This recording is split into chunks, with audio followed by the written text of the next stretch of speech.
Hallelujah n'ime ya, ọ bụ ụbọchị Jehova meworo. Taa bụ ụbọchị Jehova meworo. Taa bụ ụbọchị Jehova meworo. Nwanne m, ṅụrịa ọṅụ n'ime ya. Hallelujah n'ime ya. Taa bụ ụbọchị Jehova meworo. Taa bụ ụbọchị Jehova meworo. Taa bụ ụbọchị Jehova meworo. Nwanne m, ṅụrịa ọṅụ n'ime ya. Hallelujah n'ime ya. Taa bụ ụbọchị Jehova meworo. Taa bụ ụbọchị Jehova meworo. Taa bụ ụbọchị Jehova meworo. Nwanne m, ṅụrịa ọṅụ n'ime ya. Hallelujah n'ime ya. Taa bụ ụbọchị Jehova meworo. Chi nke m ọ ka mma, chi nke m ọ ka mma. Amaghị m chi nke na-efe. Chi nke m ọ ka mma, chi nke m ọ ka mma. Chi nke m ọ ka mma. Amaghị m chi nke na-efe. Chi nke m ọ ka mma, chi nke m ọ ka mma. Chi nke m ọ ka mma. Amaghị m chi nke na-efe. Chi nke m ọ ka mma, chi nke m ọ ka mma. Chi nke m ọ ka mma. Amaghị m chi nke na-efe. Chi nke m ọ ka mma, chi nke m ọ ka mma. Chi nke m ọ ka mma. Amaghị m chi nke na-efe. Chi nke m ọ ka mma, chi nke m ọ ka mma. Chi nke m ọ ka mma. Amaghị m chi nke na-efe. Chi nke m ọ ka mma, chi nke m ọ ka mma. Chi nke m ọ ka mma. Amaghị m chi nke na-efe. Chi nke m ọ ka mma. Chi m mara mma, chi m mara mma. Amaghị m chi nke na-efe. Chi nke m ọ ka mma, chi nke m ọ ka mma. Chi nke m ọ ka mma. Amaghị m chi nke na-efe. Chi nke m ọ ka mma. Heaven and earth adored him. Angels bow before him. What a mighty God we serve. Chukwu bụ the mighty God. What a mighty God we serve. I am serving him. What a mighty God we serve. Hallelujah. Heaven and earth adored him. Angels bow before him. What a mighty God we serve. Igbo bụ Igbo. Igbo bụ Igbo birikweni ya. Ụtụtụ ọma, ehihie ọma, mgbede ọma, depending your time zone. Anyị ya dị ka echi, maka na echi adịghị agwụ agwụ ka anyị na-agwa ya. Ọ bụ na isi onye bụ, what are you waiting for? Click the like button, subscribe, comment, share. Ife anyị na-ekwu na nke ikpeazụ oye n'oye. If you are just coming across our channel for the very first time, you are welcome. This is Kelenna TV. We are live and we are direct. bringing you the gospel of redemption at your doorstep. Ife anyị na-eme bụ common sense. The reason abụrụ na ịmara ife ịmụ ife kara anyị mara ife kara anyị gaa skuul ọ maka ife ị na-echefu ka iji wee nọdụ. I just want to make common sense as always. Ụbọchị mara unu mma. A whole lot of people have commented. Ka ebidogoda nke anyị fụrụ anya Tochi nnọọ Amaka Mele Chidiebere nnọọ Amaka Mele nnọọ Tochi daalụ Nicholas nnọọ Amaka Mele. You're welcome.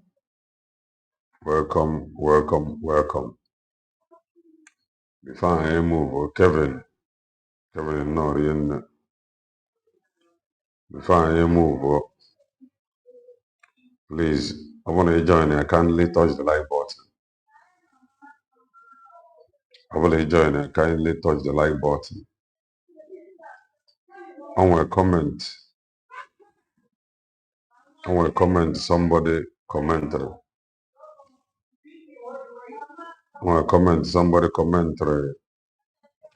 But that comment, the thing from Nobu, they capture the comment, maybe read it out. Careful. Mana, that comment about towards the protest. Only can come across this video. Only can or towards the protest for Mazep and Doko. You were there, the comment, and he was like, or she was like, why the announcement like this? Why every time protest? Ọ ga-abụrụ na m ife arụ na mum nụrụ maka the protest. Then na-apụtakwa program every time, and each time ọ bụ na ncheta mụnwa ama nye the announcement. Ọ ife arụ ka ọ ga-abụrụ m. Ọ ya wetara nji enye the announcement. Adị m enye ya na ọ dị na-akwụrụ m ụgwọ. Adị m enye ya na ọ dị na-akwụrụ m ụgwọ. Adị m enyekwana ya na ọ dịla ọmụ bụ ya n'isi. Ọ nọọ mme ka ọ na-ewutekarịsị. Ma ọ bụ na ọ nwere onye njimaka ya enye ya. Ana m enye the announcement because ama m na ife mmadụ bụ n'isi erike. Iwe ga-adị n'ọkụ lele anọ mgbe ọbụla anyị pụtara Okechukwu. Iwe ga-adị n'ọkụ na mgbe ọbụla anyị pụtara anyị egwu maka the protest. Ọ maka na anyị chetara ya. Ndị ọ maka na anyị ma nọọ ihe ọma. Ndị ọ maka na anyị ma nọọ ife banyere anyị. Ọ ya ka anyị ji enye the announcement. Iwe ga-adị n'ọkụ. Ọ nwekwana onye ọbụla na-castigate the protest. Ọ ya ka mma ajụ nye onye a kedu reason o ji castigate ya. Mmadụ na-echefuru ihe. O nwere somebody ya ma ọbịa today nụ ka anyị kwuru okwu ya. Ọ nụrụ ala ka anyị kwuru okwu ya. Asị oke n'udo na ya ga-aga. Ọ na-eme. So that is that. Ọ bụ na inwe efe na onyere nwanne anyị nwoke. Ọ dị mkpa. Ọ bụ na inwetebe your ID. Your ID, try and get your ID via USB declared, especially Dr. Ngozi Orabeze's platform S handle or USB declared X handle. When you get there, you got follow the link. Follow the link and get your ID. I will want to enjoy with the ID and check yana follow the link. just tell me in the comment section here. I will look for the link so you can apply. It is ongoing. Ndị mere apply na-enweta, ndị mere apply a na-akpọfa for capturing, ndị mere apply nwetara na-akọwa n'ọrụ. Ị na-aghọta n'ọrụ inweta ya. If you want to register something online, use it. It is government approved ID. It's not like other IDs. You gotta go. So do well and get it. If any now pro-sex, I engage wherever, so that tomorrow when somebody come to ask you, where are you? Or where do you have? In where something you get present. If I say I can know USB declared and it recognition. Then in game when the need for tomorrow obviously na recognition na abia. You rechabazie ka agbagarabazie na mebe magic. So yeah, about the try and get your ID. Very important. So over there, I need to move. Now before we move, give me a second.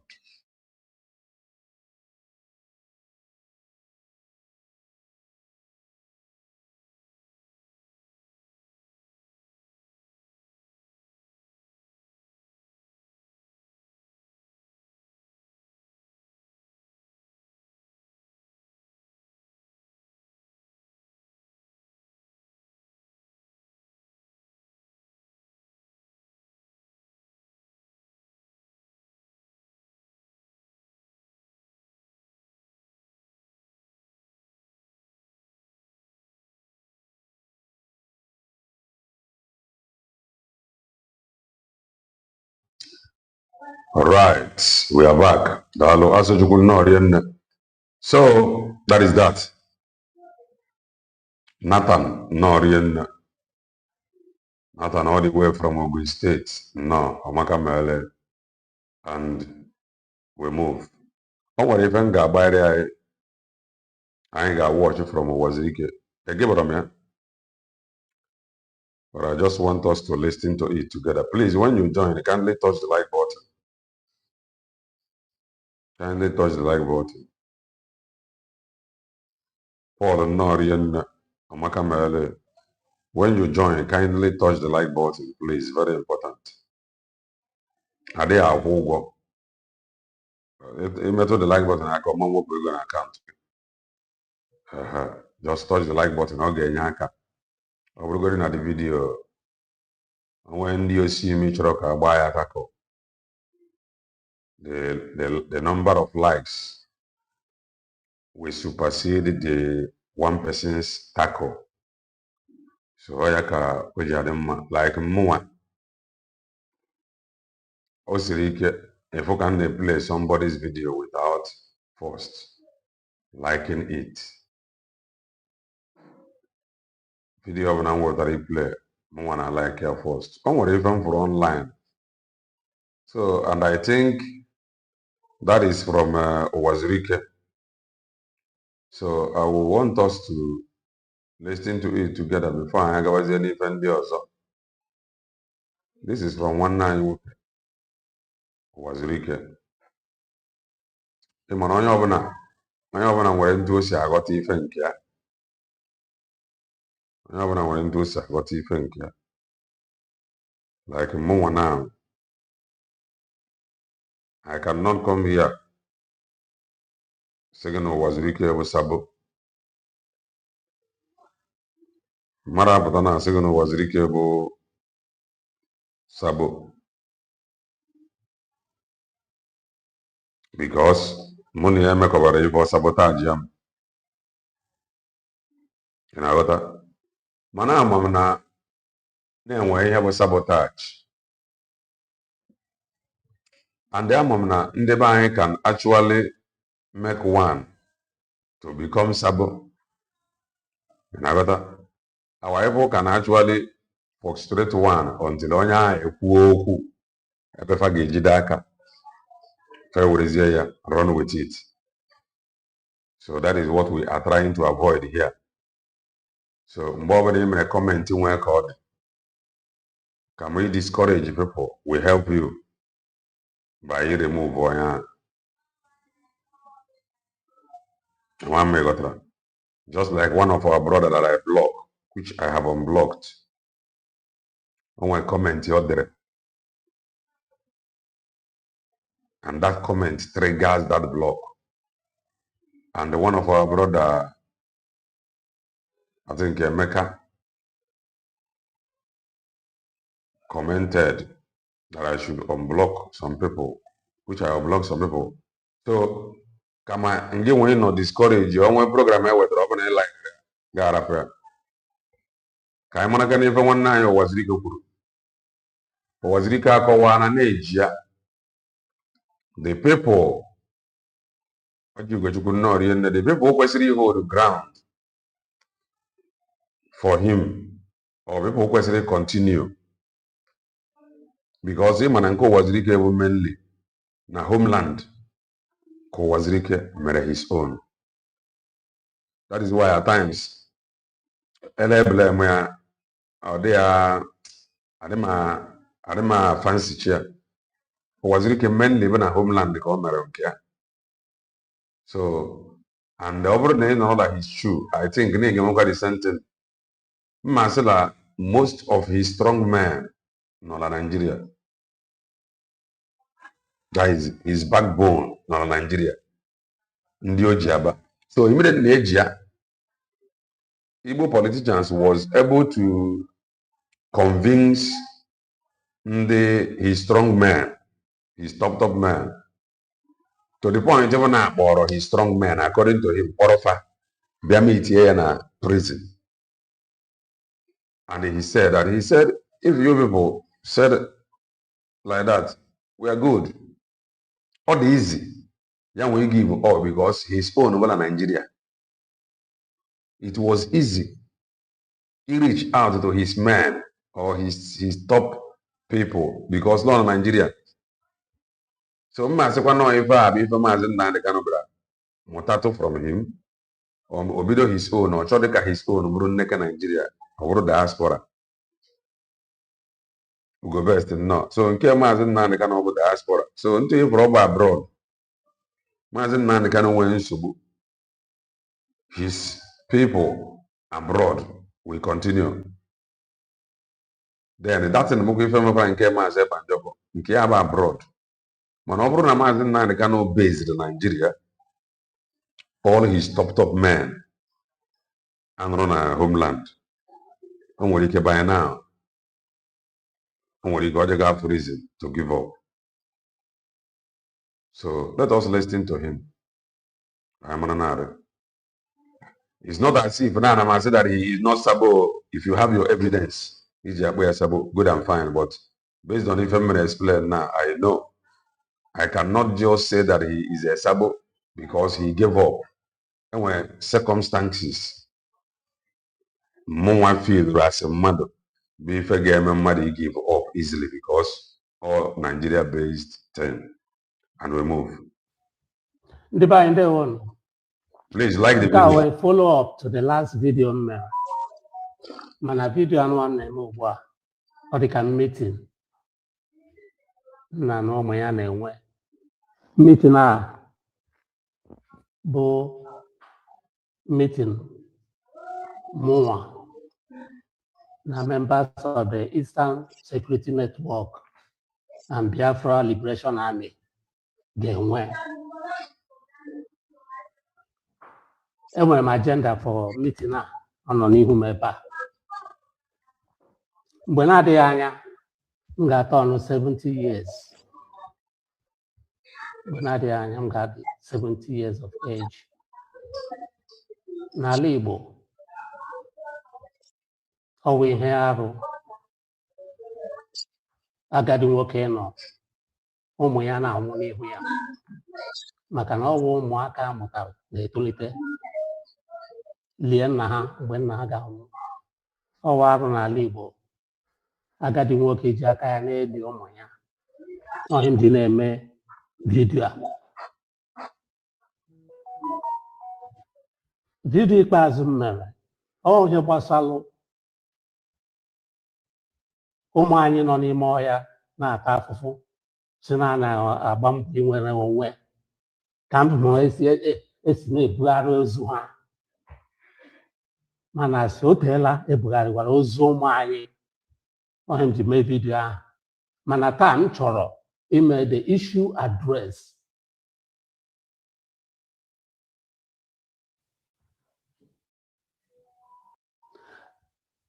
issue anụ m na-eme address bụ advice ka m na-enye unu as nna tụ nwa ya kpọọ ya advice onye nna na-enye ụmụ ya. Ọtụtụ n'ime unu nọ n'ọhịa taa nọ with a genuine mind na ịnọ n'ahịa ọhịa ka a ga-eji enweta Biafra.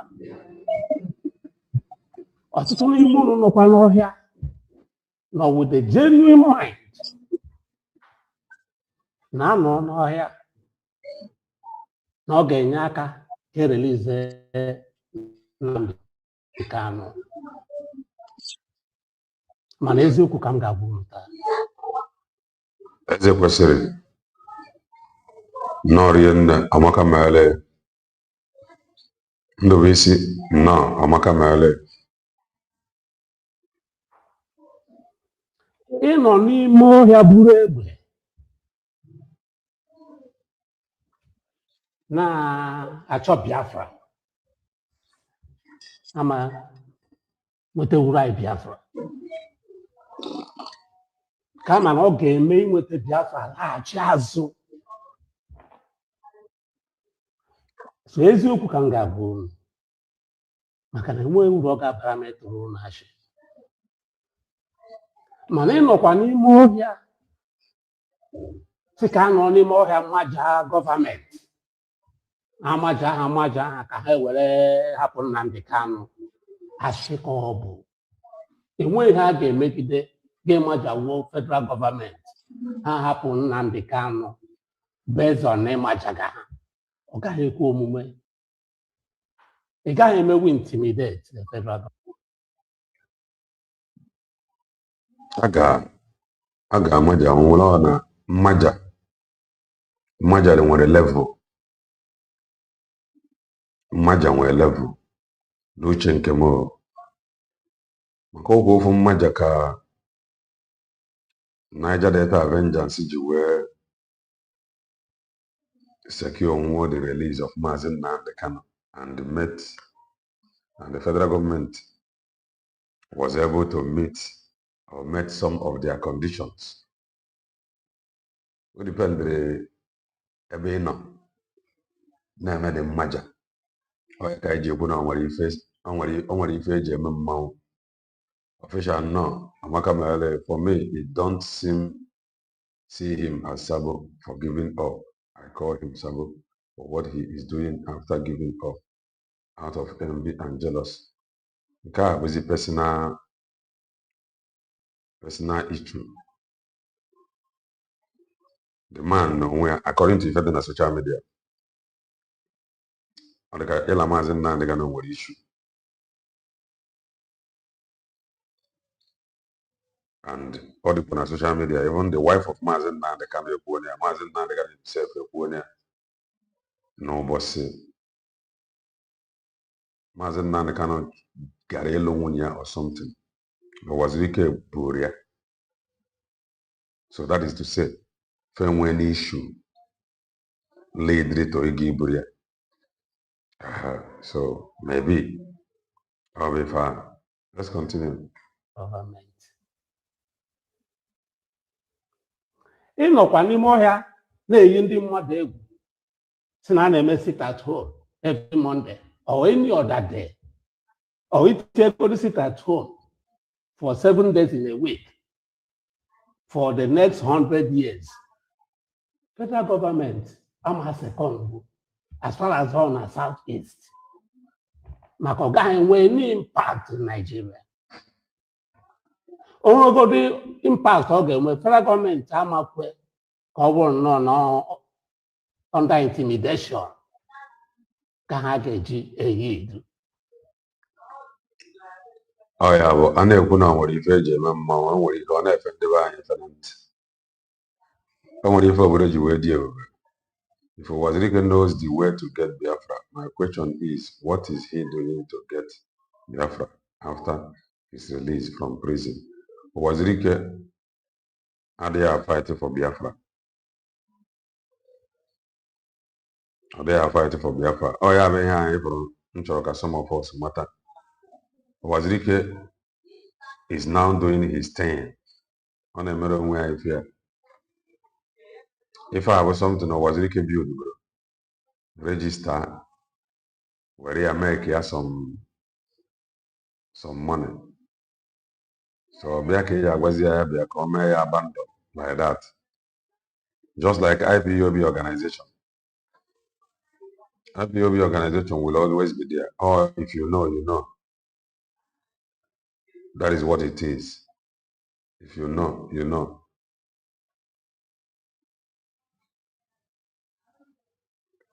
Young one were any issue with PM. When I want to now, PM bo nwa Simon Eba, nwa Mazin Nnamdi Kanu. No, they follow Mazin Nnamdi Kanu footstep.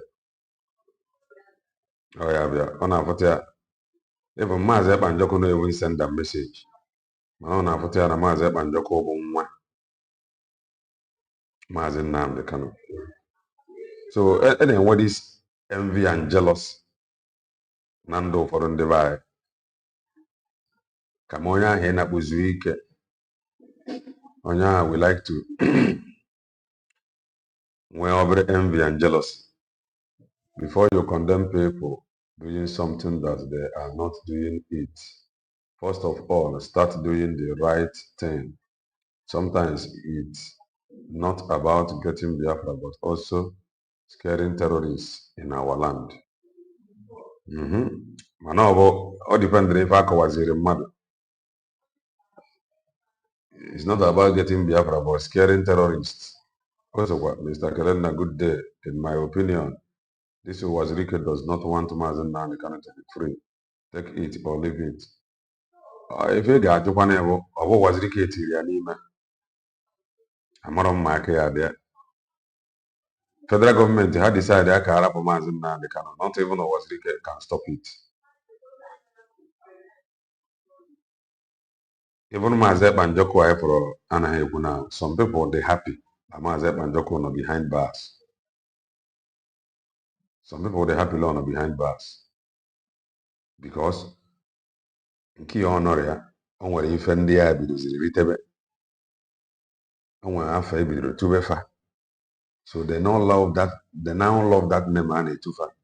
They now love the publicity. So because of that, this is if I am human. Because of that, many of them will prefer Namaze Manjoko Nonima. That is normal. That is human being for us all. That is human being for Oyabana. When they know now, Maze Banjoko, 200 Nime Caravan. From my understanding, Wazirike are doing what he signed from federal government for not allowing Biafra to achieve. Wazirike cannot stop Biafra. Wazirike cannot stop Biafra.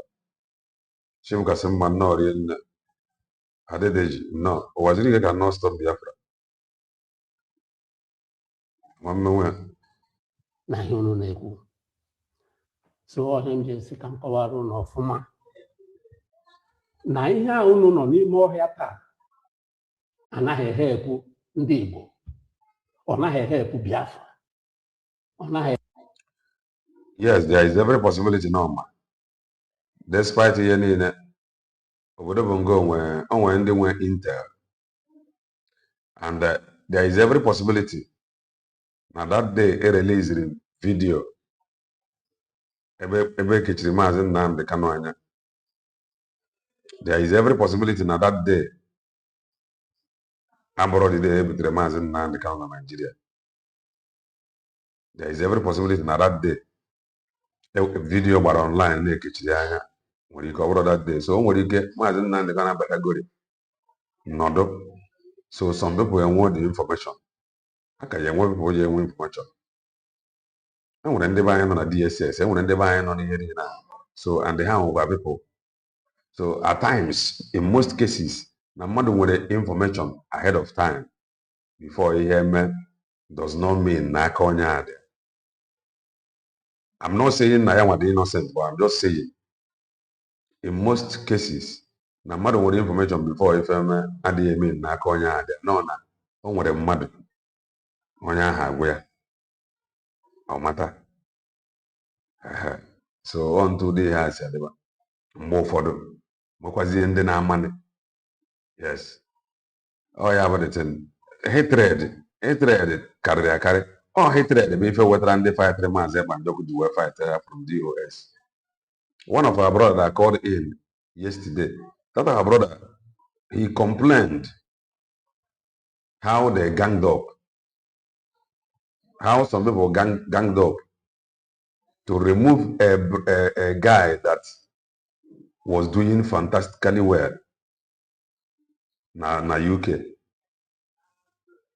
The gangsters, ndị ha na ha na-emekwa ihe IBB One Family, they ganged up against him, and agba afia na Radio Biafra, he was removed.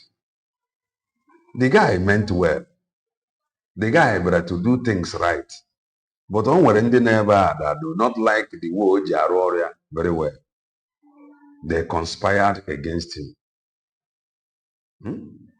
So, even in your family, even in your kindred, now your village meeting, only people that do not like you just because it is you. Not that I'm gonna hear make on anything before. Only and debona nekeni change the after now. Trouble. Nekeni yefe managem trouble. It might sound awkward, but Mazen Nanikana and Simon Epa can never be released until they agree to drop Biafra, because Biafra knows these two people are genuine fighting for Biafra and they have the capacity. Oh, ya ka iji okwu. Sa ike si Maazị Ekpa Njọkụ dị to iche. Now, masị m kwuo asị mmadụ kesi ya dị to iche until Finland ebidozie rọbazie ọjọbọ. Then onye ọbụla afọ dịka mụ na gị na-ekwu today, Finland a sentence ya na Maazị Ekpa Njọkụ. So case ya, I don't think na Chọ Ayaba enwetago sentence. Amara m ma ọ pụtago. So ịmara o nwere ihe dị iche na-ejidere mmadụ tụwa ya nga karịa na-eji mmadụ debe ya. So Ifeọma mere anyị bụ na-eji Maazị Ekpa Njọkụ tụwa ya nga, pronounce or sentence ya nwa na-arụ nga. So definitely ọrụsị ya nga ya na ọ ga-apụta. Then enwezi ihe dị iche na-eburu mmadụ tinye ya n'ime atụba ya nga. So ọ ya wetara eji ekwu okwu nnọnyere solidarity a protest ya, maka a na-ajụ ya currently adịghị ekwuzi okwu terrorism, mana ihe a na-ekwuzi ewu kedu onye mere oge prime minister. Ọ bụrụkwa na a na-ekwuzi kedu onye mere gị prime minister like na-edibeti bana ya na court, mana ị marago na onye nọ n'ime nwere ka o ji esi na-enweta information. Onye nọ n'ime atụrụ nga or something related to terrorism, anọkọtakwazi terrorism ahụ ewepụ ya, then the person ga na-enwekwa access to information. So atụọ ya nga na ihe anyị na-enezi anya na-abụ agbata nwa na igwe nọnyere ya ụbọchị ahụ, at least obodo na onwe ha afụ na prime minister ọ bụ abụrọ n'ire na o nwere ndị who behind him, ha ga-atapịa. So adị m ekwu okwu inside nke Maazị Nnamdi Kanu because obodo Bongo dara iwu gajidi ya. Frank dara iwu gajidi ya ka ọ bịa n'obodo Bongo ka o kpegbuo fa. So their target, their intention ijide Maazị Nnamdi Kanu ọ bụ just jide ya debe ya ofu ebe. Ọ bụrụ igbu n'uche m, ọ bụrụ igbu ya egbu jeje no, ha ejide emedi Maazị Nnamdi Kanu ka egbuo ya egbu n'uche m. The only thing fa mere bụ jide ya debe ya ofu ebe pressure ndị a na-esi ya the pressure hala ha that ESN ahụ ọha ndị ya over to you people anyị arapụ ya ebe ahụ maka arapụ ha ala ebe ọbụla ọ nọkwa in the world na ọgana okwuru ya n'okwu la redio people will hear him and believe him so idebe ya ofu ebe bụ ife ha plan federal government n'uche m they don't mind spending 10 million naira every month for example to make sure la Maazị Nnamdi Kanu dị comfortable n'ebe ọ nọ as long as na fa debere ofu ebe they don't mind spending 10 million na-enye ife ọbụla ọ chọrọ mana ka ọ ghara inwe access to radio ka ọ ghara inwe freedom eziokwu so their target bụ ka edebe ofu ebe so ọ ya bụ ntụ nsi wee pịa mana nke Maazị Ekpa Njọkụ ihe a ka anyị ji eti mkpu anyị fere a na-eti ka anyị nọnyere ya na solidarity onye nwee efe because Maazị Ekpa Njọkụ na onwe ya nwanne anyị nwoke gara aga sị na ya nwe na onwe ya agbakọ na ya sị na ọ bụrụ na his appeal fail na next year na ya na-apụta maka atụwana ya nga so ozi mgbe agazie appeal a na appeal fail anyị anọrọkwa na-ene anya by next year ọ kwesịrị ịpụta ọ pụta akwazie Finland ji ejeriri je kota something wee bịa tinye to detain him the more mgbe a ka anyị ga-amazi n'onwe nne ife ọzọ ha na-achọ ga-abụzi ya bụ ife jeje nnọọ daalụ Ogbonna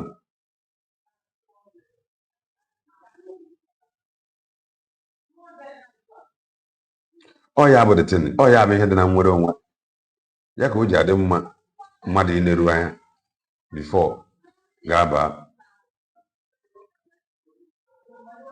Chukwuma daalụ nnọọ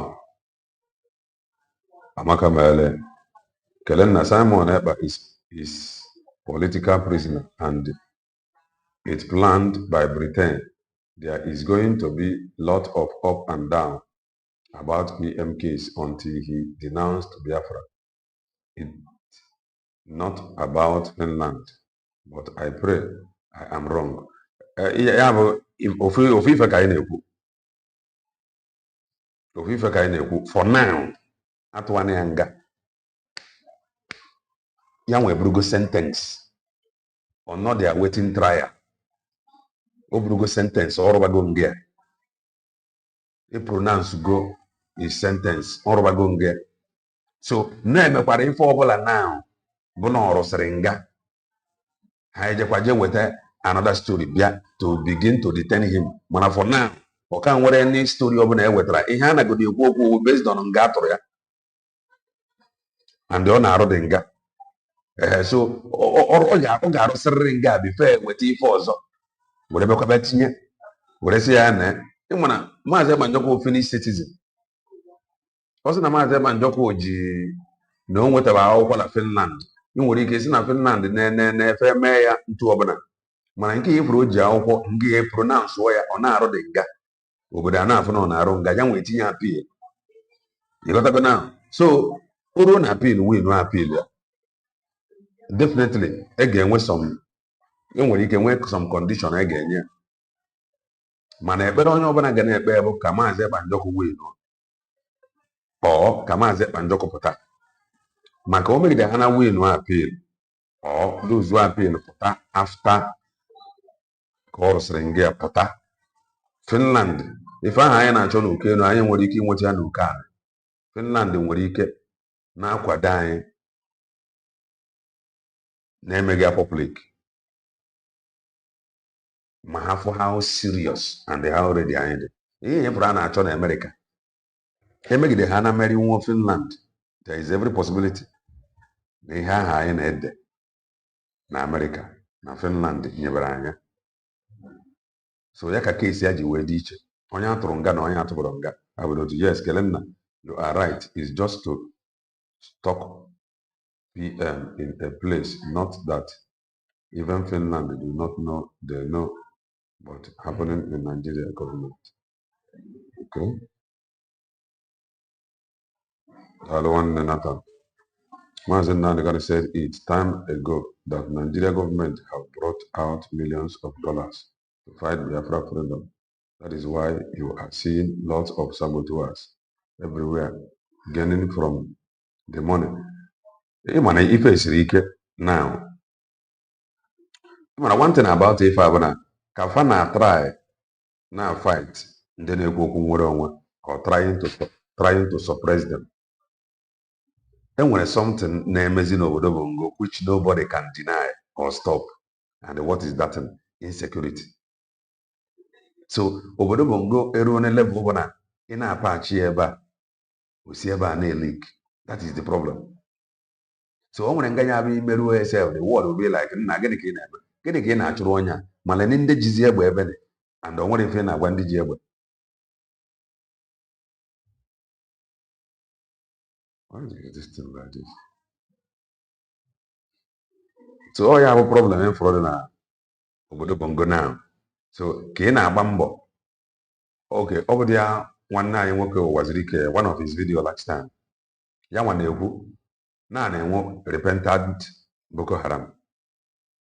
O were na-ajụzi ọ bụ enwe repentant ESN na side be anyị ọba arụ. Ihe o ji ekwu ihe a bụ na side ndị North, ndị na-asị pụta ndị ESN or Biafra Liberation Army ka egbuo.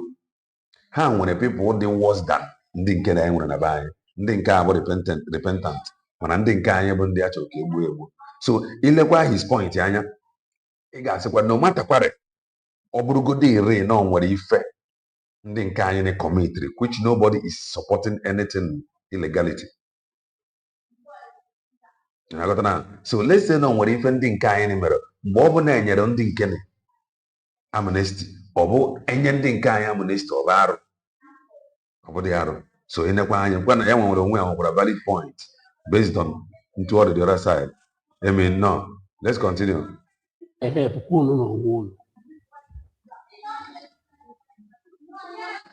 Unu n'anya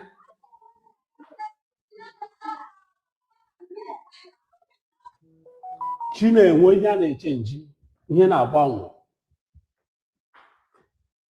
Nke a na-enye unu ugbu a wee sị unu ga-ebu n'obi.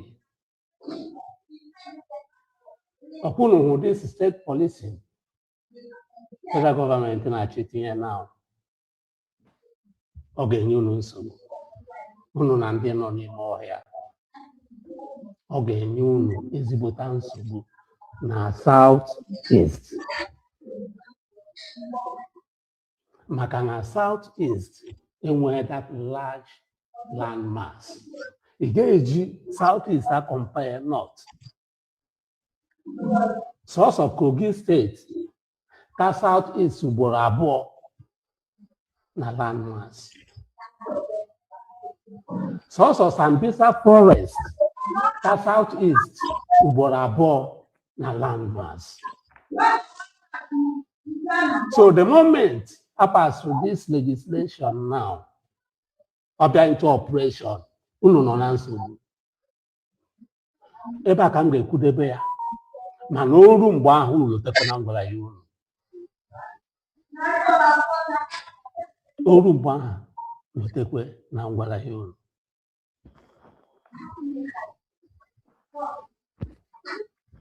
Enweghị protection unu nwere taa.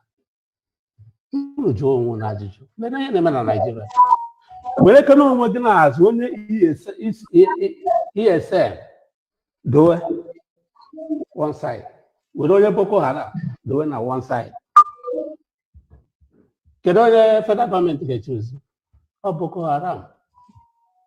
Mana ihe unu na-eme erughị one quarter of ihe ha na-eme. Mmadụ na-egbu erughị one quarter of mmadụ ha na-egbu. Mkpamkpa unu na-eme erughị one quarter of mkpamkpa ha na-eme. Because ha dị protected. Onye na-protect unu. Lene, upon ihe niile ha na-egbu, egude ha, asị ya ga-etinye ha n'amị, sị ha repente na nke unu ma. Ọtụtụ n'ime ha na-egude etinye na ime police. Ndị gude ha tie na police station mgbe a na-echiga aga hapụchi ahụ a na-ebudecha ndị bụ egwu ọkwa unu na na-ekwu ya kwa na ahụ ya na soshal midia na South ebe egudecha ha ndị abụ egbe niile a eburu ha ga na police station ga nọ nke a asụrụ na biya hapụcha ha ncha because ha nwere protection from the federal government. Ọwachi ka m na-atụ ele onye na-enye unu protection nke unu ndị agha na-asị unu gaa n'ime ọhịa ga-anọrọ ha na-enyekwa unu protection ha na-enyekwa unu protection enwere the capacity to protect you enwere the capacity kedu ebe ha nọ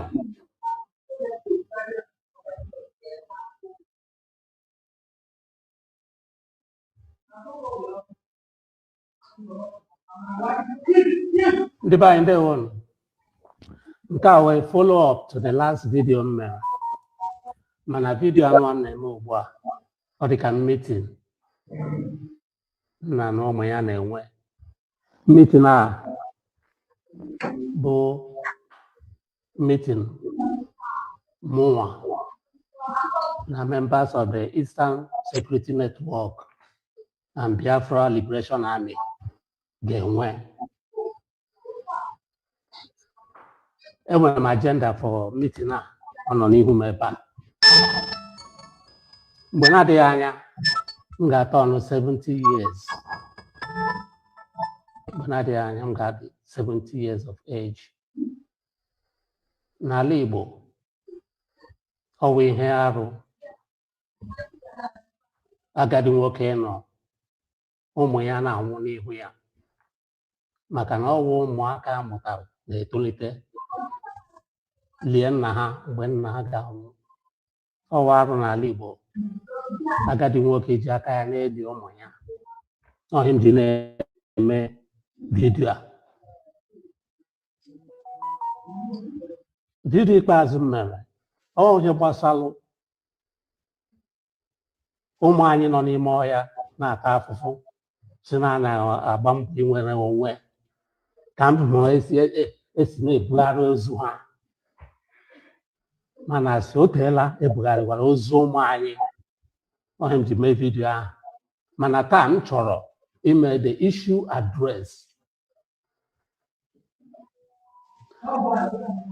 Issue anụ m na-eme address bụ advice ka m na-enye unu as nna to nwa ya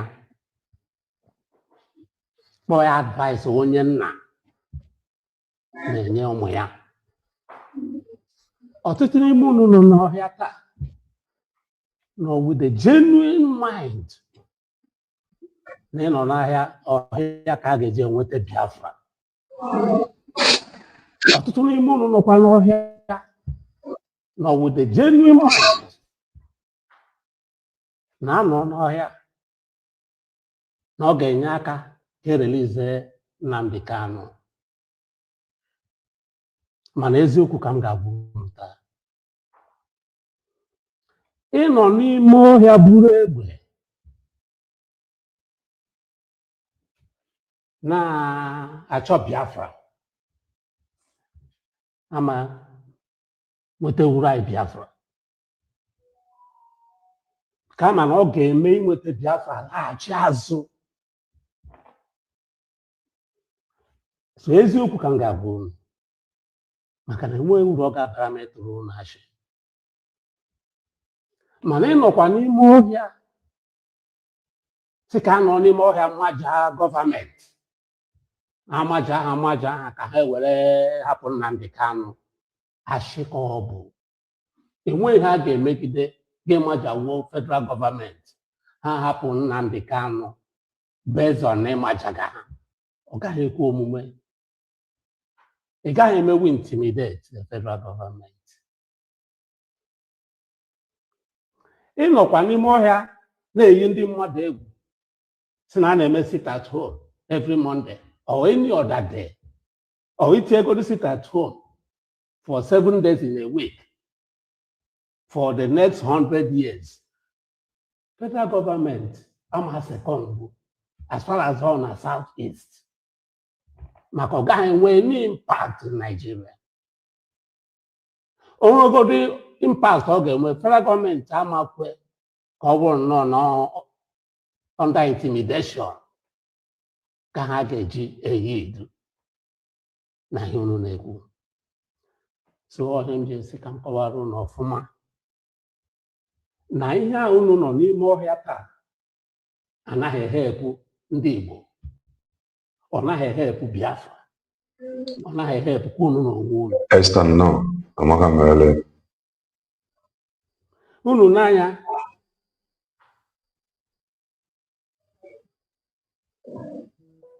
chi na-enwe ihe a na-eche eji, ihe na-agbanwe. Nke a na-enye unu ugbu a wee sị unu ga-ebu n'obi. Ọkwụnụ hụ dis steeti policing federal gọọmenti na-achọ itinye na ọ ga-enye unu nsogbu, unu na ndị nọ n'ime ọhịa. Ọ ga-enye unu ezigbote nsogbu na South East, maka na South East enweghị that large land mass. Ị ga-eji South East akọpa North. Sọsọ Kogi steeti ka South East ugboro abụọ na land mass. Sọsọ Sambisa Forest ka South East ugboro abụọ na land mass. So the moment happens to this legislation now, ọ bịa into operation, unu nọ na nsogbu. Ebe a ka m ga-ekwudebe ya, mana oru mgbe ahụ unu lotekwe na ngwara ya unu. Oru mgbe ahụ lotekwe na ngwara ya unu.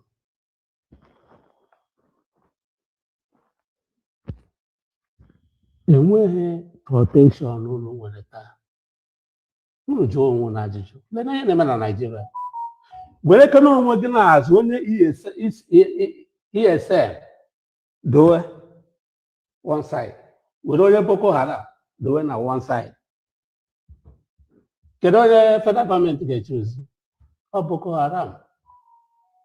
Mana ihe unu na-eme erughị one quarter of ihe ha na-eme. Mmadụ na-egbu eru one quarter of mmadụ ha na-egbu. Mkpamkpa unu na-eme erughị one quarter of mkpamkpa ha na-eme. Because ha dị protected. Onye na-protect unu? Lene, upon ihe niile ha na-egbu. Now, ihe o ji adị mma anyị nụta from different people bụ anyị nụta anyị echekwa echiche. Yes, Waziri Kebe freedom fighter. Mechaa ọ dịghị ekwuzi okwu freedom, you and I know. Mana o nwere esemokwu ga-abụ osi ya n'ọnụ pụta ka anyị ghara iji no fight for freedom nọkọta ọ dịghị fight si were ya coverchaa o mezie anya ama m take some point. Now the question bụ a na-ekwu okwu steeti police na obodo Bongo. O kwesịghị inwe aro echiche onye ọbụla na-ekwu okwu nwere onwe kwesịrị ịdị na-eche, because ka chi na-eji na-efo ife na-echenji nke nwandị na onwe gị na-atụ aro. So nke ya na-ekwu okwu steeti police na o kwesịrị onwe onye ọbụla na-ekwu okwu nwere onwe ọ pọsụọ wee gbakọọ steeti police apụta ke ntu a ga-esi follow the state police ka a ghara ịnọchebe mgbe ọ pụtasị ya wee gbagharịba ahụ. So steeti police a o nwere ka ọ ga-esi nye nsogbu na ahụ nke kwesịrị ịdị na-eche echiche ya, o nwere ka o ji esi ga-abụ advantage or disadvantage now ka e ga-eche echiche ya. Now Waziri Kebe made another point na edebe Boko Haram, debe ESN, or Biafra Liberation Army. Ọ na-ajụ kedu nke federal government ga-choose. And you and I know the truth. And he just said it here. Federal government will choose Boko Haram over ESN and the Biafra Liberation Army. They are not choosing Boko Haram because nobody farmer. They are choosing Boko Haram because Boko Haram they Bongorians. Sorry. Yes, they will choose Boko Haram. And they will want Ifojo, Kome, ESN, and Biafra Liberation Army. And the Wazirike Kureva, Nangi Wanomoge Ma, Nasi Godino Ibu Madu, Nandi Boko Haram Bugro, Akariana, Ndi ESN, or Biafra Liberation Army Bugro. That is Moborore. My federal government will prefer Boko Haram over ESN. Then even now, this kind of hatred in every no. Okwesịrị ekwesị ka use one number 6. Okwesịrị ekwesị ka hatred inwe among each other kwesị because you know you are helpless on what if ị na-eme. Now, mana ndị a na-enye a na-egbu gị, mana ndị na-egbuzi ndị mmadụ bụ ndị a na-enye amnesty. So o kwutere ya here. So ya wetara anyị ga-ejikwe dị more careful because you know already na-enwe hatred ebe ị nọ. Are we careful?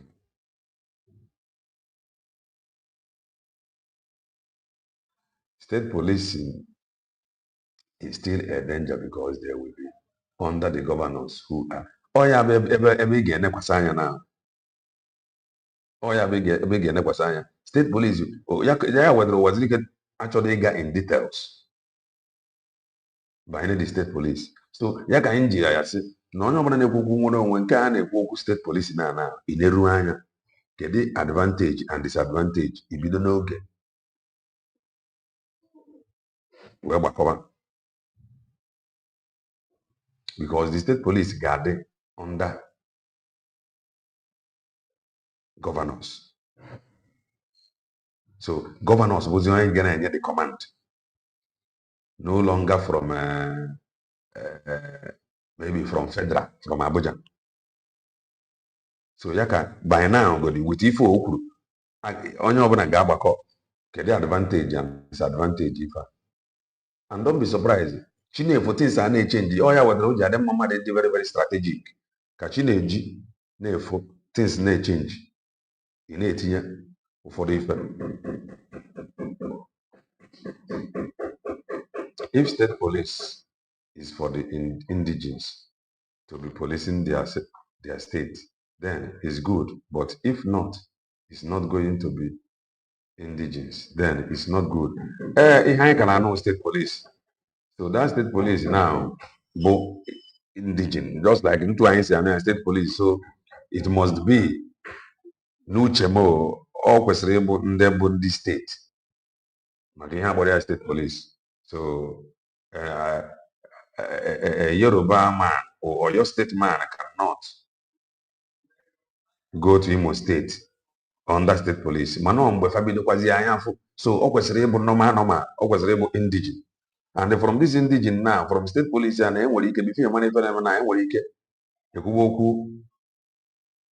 local government. So the most important thing on your brand is Kachine Jinefo. Kachine Jinefo Katin in a change. Can give one on working money, my fin and Woka.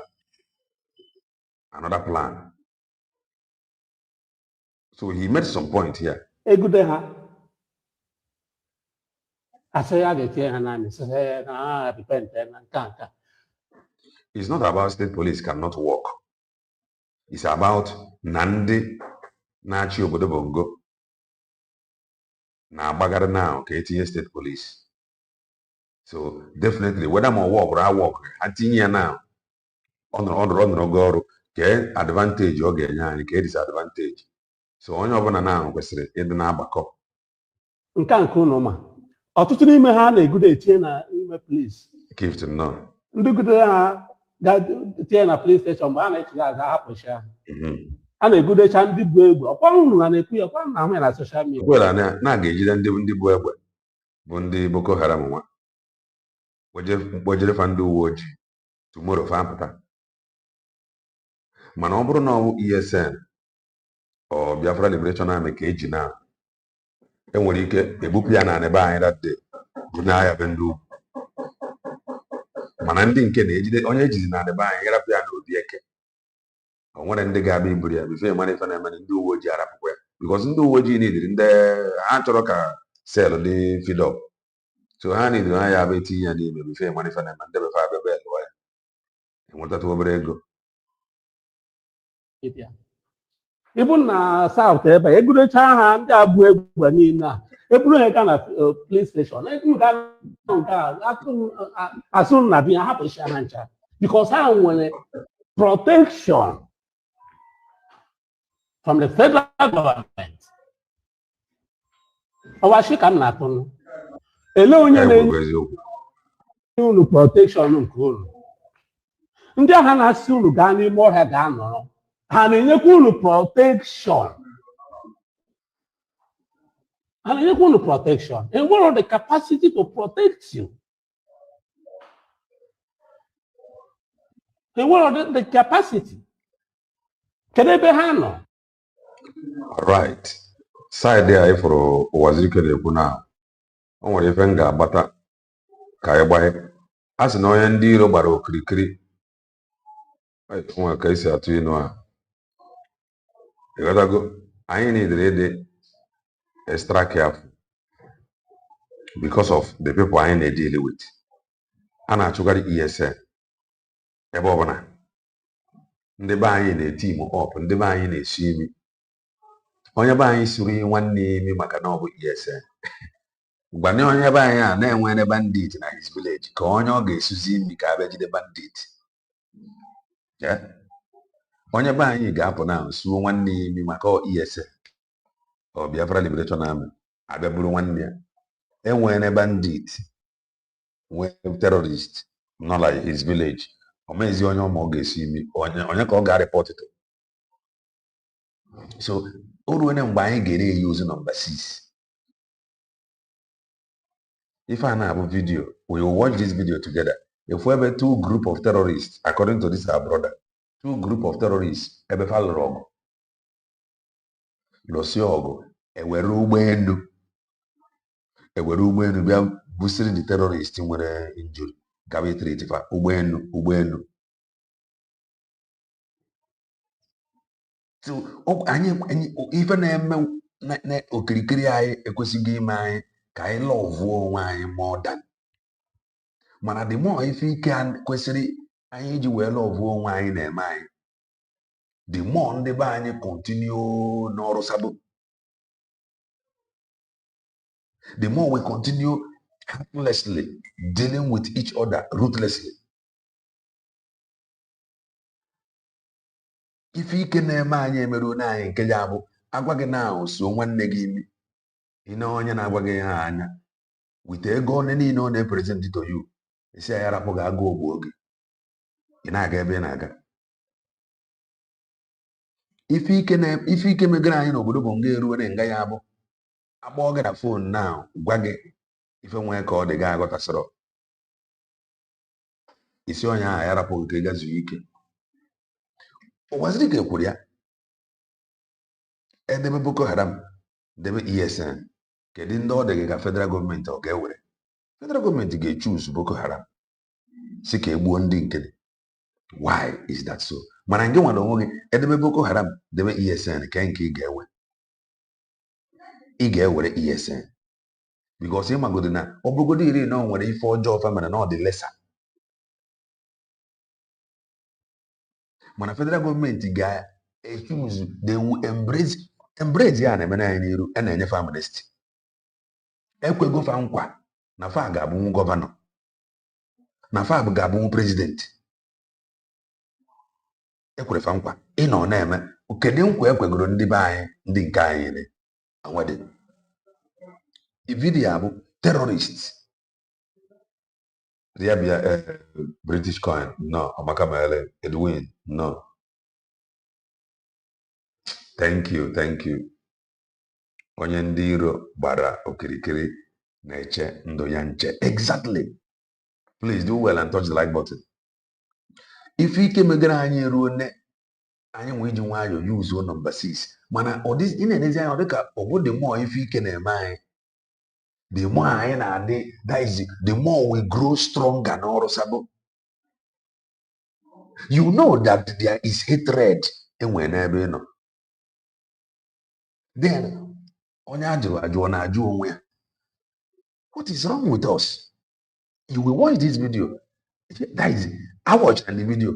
Ụgbọelu ka ejiri gaa ebe 2 terrorist group nwere clash. Ụgbọelu a ife gajizi onwe gị bụ ka ndị nwe ụgbọelu a kedu ebe ụgbọelu a si wee bịa. Ụgbọelu ka eji gaa Burufa. Mana our own people na-ata ahụhụ. Ha nọrọkwa n'ime ahụhụ afa na-ata nọrọ ebe a n'afọ. Why? Listen to this video.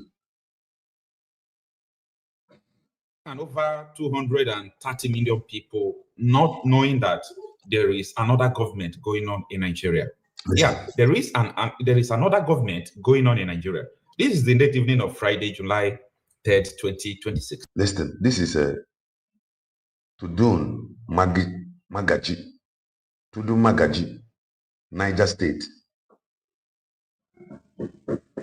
According to this video, now watch. Now, the video you're about to watch briefly now is a video of the military helicopter.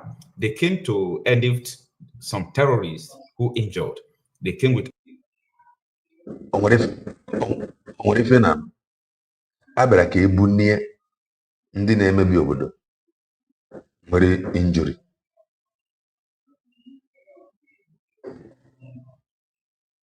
Anyị ga-afọsịkwa ihe a kama anyị nwee grow in loving one another because of ife ndị anyị na fa nnọkọ na-eme anyị. Anyị fụsịa ya, we grow in hating each other. Ife na-eme anyị ruo na mgbe ga-abụ you go just pause say nna kama ngị nwee rụ ọrụ sabo nna I don't know anything. I don't know izu ike mana no ka anyị na-afụ ya ka anyị na-grow n'ọrụ sabo na-ege ntị. Let me go back a little. You know something. some terrorists who injured. They came with ambulance, they came with military helicopter. They responded swiftly. Even while they were going, the leader of the terrorists joined them, waving people on the ground. This is a military helicopter, okay? So that is what I want us to look into in this video. This information, you can see it in 3 major places. I've seen 3 major. I think Wazirike should have continued to be silent, as he might be saying certain things that may be provocable, because with his situation there in Nigeria, he will never say some anything against. N'ifo kwuru,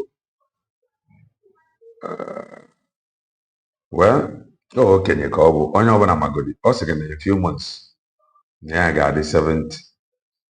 So if ị ga-ajụ na onwe gị na a 70 years old man, the only thing ọ ga-enyenwu bụ ndụmọdụ.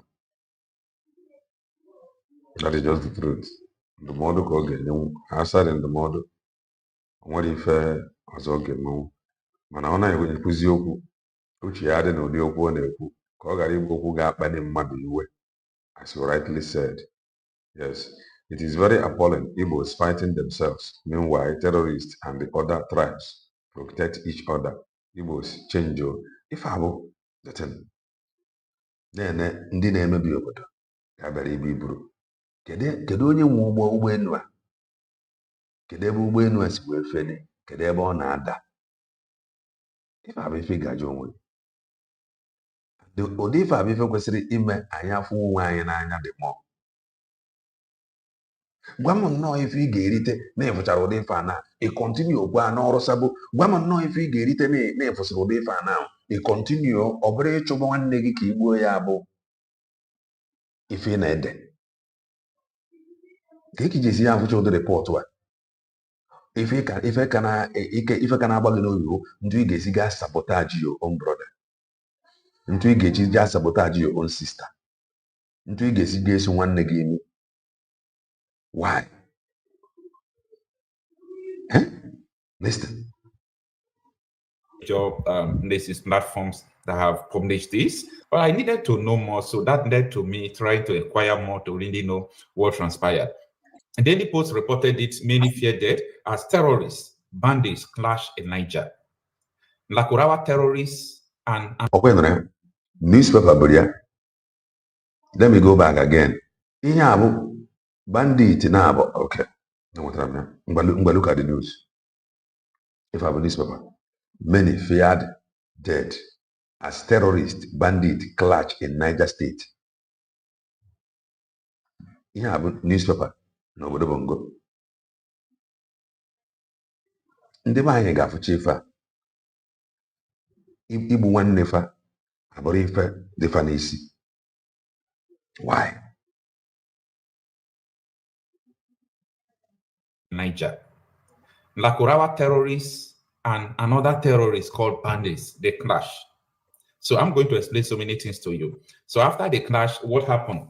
They now, call the military helicopter. Maybe they called their friends. They brought military helicopter. They came with ambulance to rescue them. Maybe after they must have freed them, they will still go back doing what they are doing. This government is more functional than Nigerian government. In Nigerian government, I used to see this in Egypt. In government, the terrorists and bandits, they're more functional than Bongolian government. And the evidence in a fact, they're more functional. If two group terrorists rogo, their government were ugbo tinye ozugbo bukoro ndị a ga-ebugara gaba ụlọọgwụ ka azọ ọfa ndụ. Their government dị more functional. Government nke ọ dị functional. Si weta na ego nyere the likes of Oge Nkere. Pọnye ya nyere financial report ọtụọgụ. Government ọ dị functional. Government gị kedu ife ha ga-emenwu? Kedu mbọ ị na-agba support gọọmenti nke gị? Kedu mbọ ị na-agba support protect nwanne gị? Kedu mbọ ị na-agba support protect your land? Is your government functional? Their own government nke ndị terror the more functional than what you have. Many are onwe ebere sabonti ike. Mere onwe ebere. Their government is so functional to the point na ụgbọelu ka eji abịa eburu ndị merụrụ arụ. Nke abụọ, that is they want it quick and fast. Nke abụrụ nke ka agbaba n'ụzọ asị na ụzọ na moto dị ụzọ adịrọ mma, moto eruru on time ọ na trafik dị n'ụzọ. No, ụgbọelu ka fa ji wee bịa. Ụgbọelu. Their government is functional. Your government or the functional ọrụ sabotua, ọrụ fọmfọju akpa. Ọ ga-ekwe gị ka ị rapụ your government ka ọ dị functional. Hatred, envy and jealousy, why not me? Why must it be this person? Ọ ga-ekwe gị ka your government dị functional. Ndị Igbo. Anyị anụwa n'ọgụ, lose ọgụ. Enye anyị 20 pounds. Anyị ewere advance or back. Kwesịrị anyị ijide uche. Yet anyị eji uche. Anyị a na-adọkwa kirikiri na sabotage onwe anyị. Nọrọkwa na sabotage onwe anyị. Emene redeclaration. Some people are na-agba ya mgba. Gbagide ya mgba to the point that is self-destruction, to the point even na ndị jikwu ID si na farm anyị febụ redeclaration. It is normal like the pattern of governance in Dr. Ngozi Orabeze. Mala deny ya ife iji na-akpa gị what you have. If iji na-akpa gị, deny ya your own ID iji na-akpa gị. ID iji na-akpa gị. Na ndị be anyị dị heartless. It is normal to disagree with some patterns and strategies in Dr. Ngozi Orabeze. It is normal. It is normal for you not to like everything. Anyway, constructive criticism. Mana, kezi nke iji si ya nọzi deny izie the declaration nke nwa participatory. Kezi ka iji anọ deny ya na ID na ọ dịrị aga n'iru ebe ị nọ ndị mmadụ na-eme apply self-destruction. Government got the functional.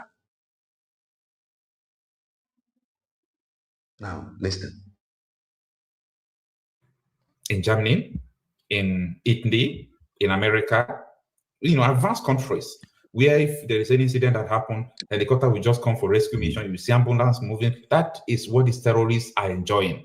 They have a very paranoid government they are running in Nigeria. A very powerful one for that matter. Helicopter, Ubenu, anybody Ubenu ada. Take care of them. Energy Ubenu, bunye family. Ubenu na ada anyhow. What if I do Ubenu? In fact, in the 21st century, fan on fine in 200 years ahead. Ubenu can have a with Oba. Faji Ubenu. Eji Ubenu ebunye family. Why na farmer the boat? Ndị eji ụgbọelu ebunye nri furu onwe fa n'anya. Ndị eji ụgbọelu ebuje ụlọ ọgwụ furu onwe fa n'anya more than ndị ga-afụ ụlọ ọgwụ. Ndị eji ụgbọelu ekuteru mmiri. Ife ga-ajụ onwe gị, kedu ka ndị a si enwetedị mmiri fa ji anya dị ọgba tum tum ha n'anya? Ị ga-apụta na efu thousands of ọgba tum tum. Mmiri mmanụ eji anya ọgba tum tum ka ebe a na-agbata dị ichenugo dị fa. Udo ga ya na ndị a nọ n'obodo. Ọ bụrụ na mgbe ụfọdụ a na-ekwu okwu ime ọfịa onwe fuel station dị n'ime ọfịa ebe ha na-eje agbaghị mmanụ a. Kedu ka ha si akwụdo ụgwọ mmanụ a ha na-agbada ọ bụ ha bụrụ mechi na-abịa na fuel station ha na-agba ya free ka ọ bụ ha gbasịa akwụ ụgwọ. These are things ị ga na-eche. Ọ na-eme ha bụrụ dị mechi ụgbọ tumtum bịa na fuel station ha gbasịa ha naba na-akwụghị ụgwọ ka ọ bụ ha gbasịa ha akwụghị ụgwọ. Ị nọrọ na mgbadaba ụlọ ị gagba fuel na-akwụ ụgwọ. Ndị a dịkwa more disciplined than some of us. Ha dịkwa more disciplined than some of us. Daniel, no. They run a parallel government, a very strong one, a well-coordinated government. Eji ụgbọelu ebutere ife anyị anọrọ na-ezuzu. Now, you know why I'm saying this? Someone like CDS Musa and everybody that people have access to must respond urgently to this. They must respond urgently to this. So take a look at this. Watch what happened. Think big. Charge fast. Polynovel MBS 240, the all-in-one.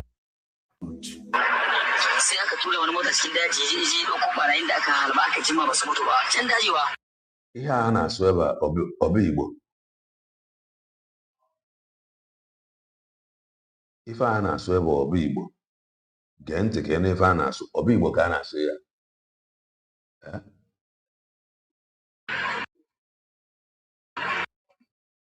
Ya zo kenan shi jirgi ya tsaye lande a cikin garinmu aka loda musu wa'annan barayi da karba yaran shekara 15 aka loda ma jirgin da dogon gidan ya hau jirgin ya wuce amma wajen dogon gidan shi ba da jirgin ya zo mota ya kaushe kabo shi har sala ma yake kamo bisawa sojin da namu da kaki da komai ka tabbatar cewa gwamnati ke harkanta kunkuru motar nan guda biyu ya zo wallahi da sojoji suka yi ni kaboji wanda aka kawo tun jiya guda 3 albabu aka tabbatar da statement kenan har zuwa yau.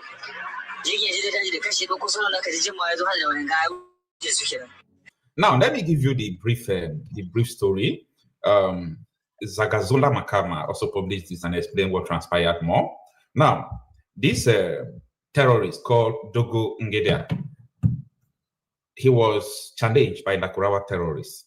Issue of tax caused problem between him and the bandits, the terrorists they call the bandits. So there was a clash. They started fighting. And this set of terrorists, they called the bandits, they were being defeated by Nakurawa terrorists. So they called rescue. Other 100 members came. They started fighting. They overpowered the Nakurawa terrorists. The Nakurawa terrorists ran. And these people have to call rescue to airlift people who injured to hospital to treat them. So they called the Nigerian army, and they came with military helicopter to relieve them. They came with ambulances and so on and so forth. The video you see now, they landed in the primary school in that community in Niger State. I'm calling this platform so that you can go and read the details. I think this, my friend English Adachi, also posted it and explained it very well. You can also get it in Zagazonda Makama, and also Daily Post also posted this. This is terrible. It shows you where you call your country. You see, beyond these kind of things we are doing, beyond politics, beyond Nigerian government, there is a parallel government going on. You understand? The government now government there, they're more serious, more coordinated than the government of Bongo. And that government is another fair call. That is how powerful government is. How powerful the Obodo, their government, call Okapageme, Ndi Obambo, no checkpoint, power. That is how powerful their government today. And they are displaying it. If you terrorist called government, they brought you cannot think. You cannot think. Obey man when a government is higher than government to Obodo Bongo, Nimo Obodo Bongo. Eh? Obey man when a government is higher than a government to Obodo Bongo. The thing, some people are got an air. When I saw my got a bear.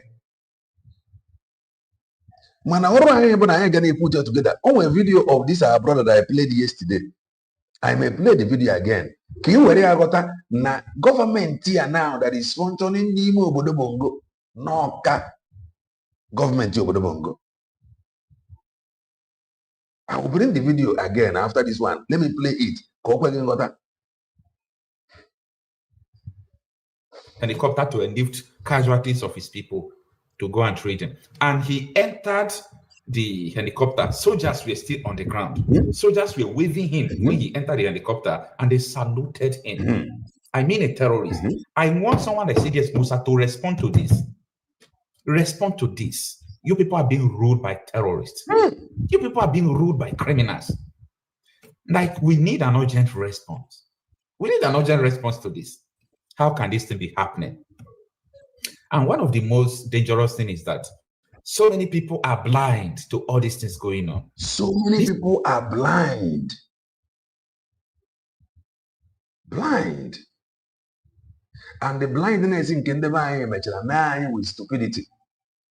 Then with what is happening, only advice. Approach this person. And you are seeing danger before you. With Ifa and to overrun you, number the buy, I am an open couple. Or where if he get me? And I bag it. State government, no. The devil when was we feel where that Burundi mad Bugano no. Kidding our own government here. Eh?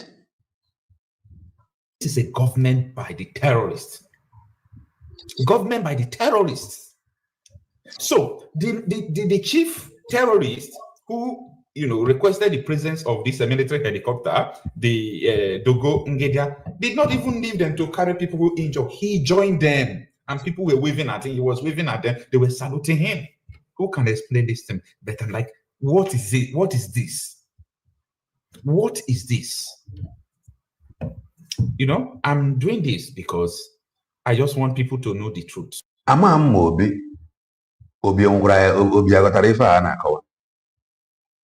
If on has on seat, Jagaban,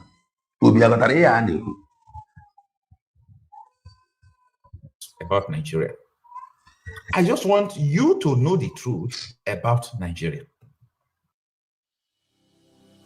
Hey there. Ever felt like communicating with customers could be easier? America anakwana. America anakwana. Their military anara because more and I was expecting. Na kama ikpopu ndị a na-aga ekpotakwu more to make sure na awasara everywhere. If I will even na awasa everywhere. Now the next thing na no na Russia na we are buying ọrụ ka you and I ọrụ ka ezi ife wetara ji wee na it's all about interest. It's all about interest. The earlier on you're gonna wake up to this reality. Embrace the truth. I love your brother. Better for us all. That is just it. I want you to know the truth about Nigeria. Nothing more. Nothing more. Because you don't know the truth about Nigeria. If you know the truth about Nigeria, the way you act, the way you do things will change. So many questions unanswered. From who made the call, who sent the helicopter, who withdraw charges against the border, who did this, who did this. Is a very parallel government going on in Nigeria. And in Sokoto State, look at what is going on. Thousands of people from different villages are fleeing. What is going on in Nigeria is annexation. These people are taking total and full control, not about the landmass, government. They control the government. Who are you to, that your people will just sustain injury? You call military helicopter to come and lift you. And most of the time, if we come out to tell you that, look at helicopters moving, helping the terrorists, people don't understand what we mean by that. The people they carry, where are they? I am challenging the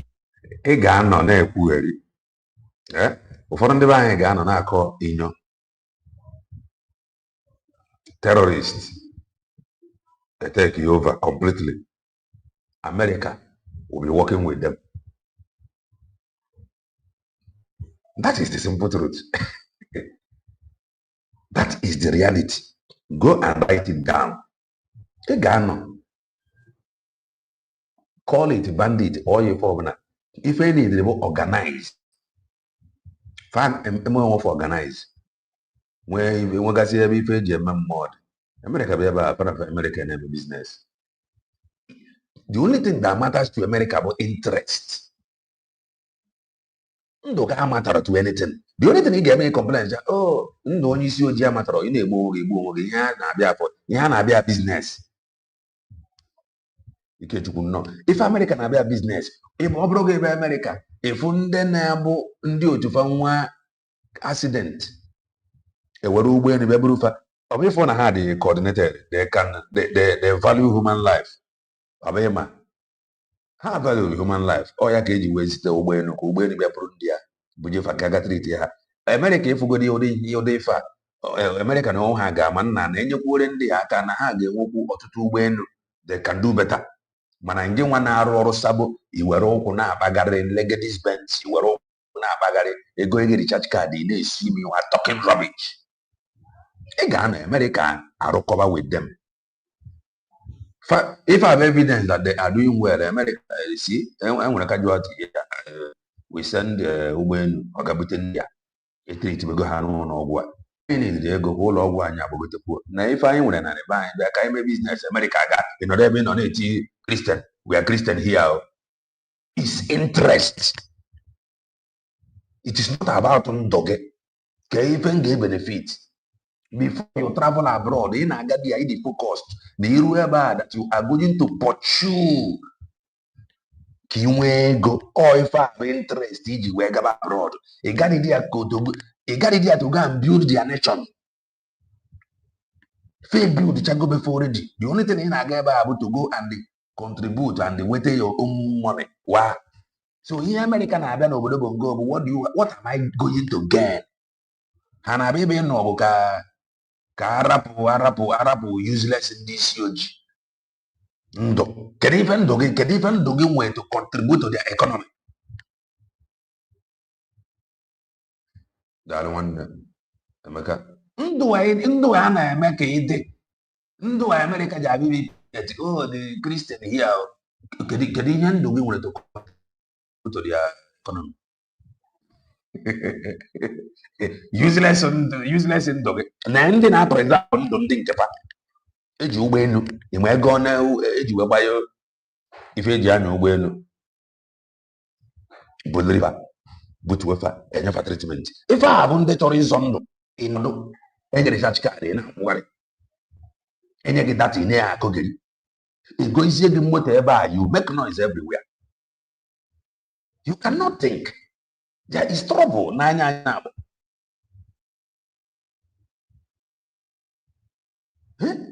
nsogbu dị n'anya anyị na-abụ anyị adịghị afịa the only thing anyị pastara bụ sabotage ebe anyị siri ike ọ pụtara nwaanyị ụnụ adịghị so ụmụ bandit ya na-akpagara na side be anyị ụnụ adịghị afịa intelligence ndị be anyị ruo that side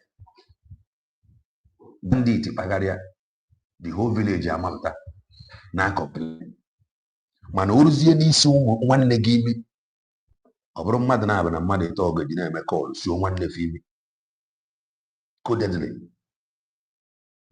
mana bandit bịa the whole village aga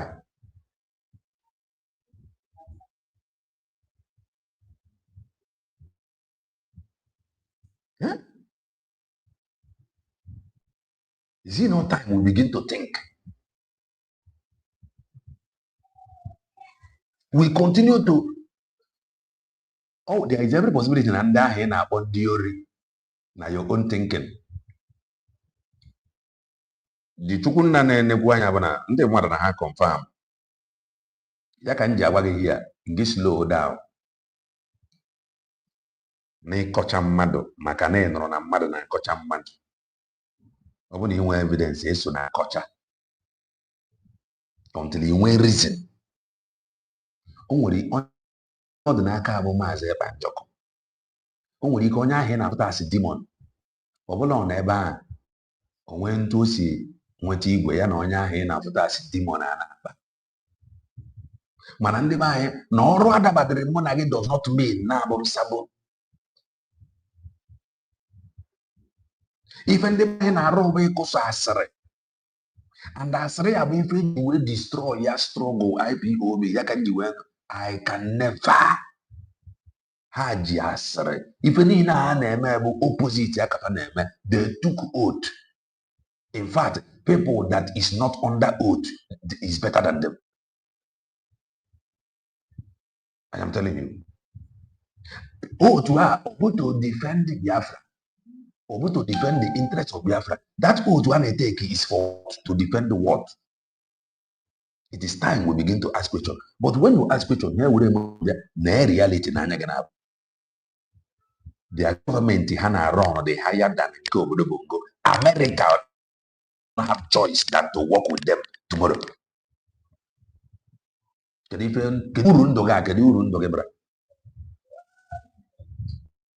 Minister of Defense to come out and address this issue.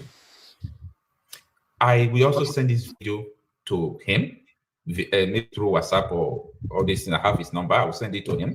But he must. Many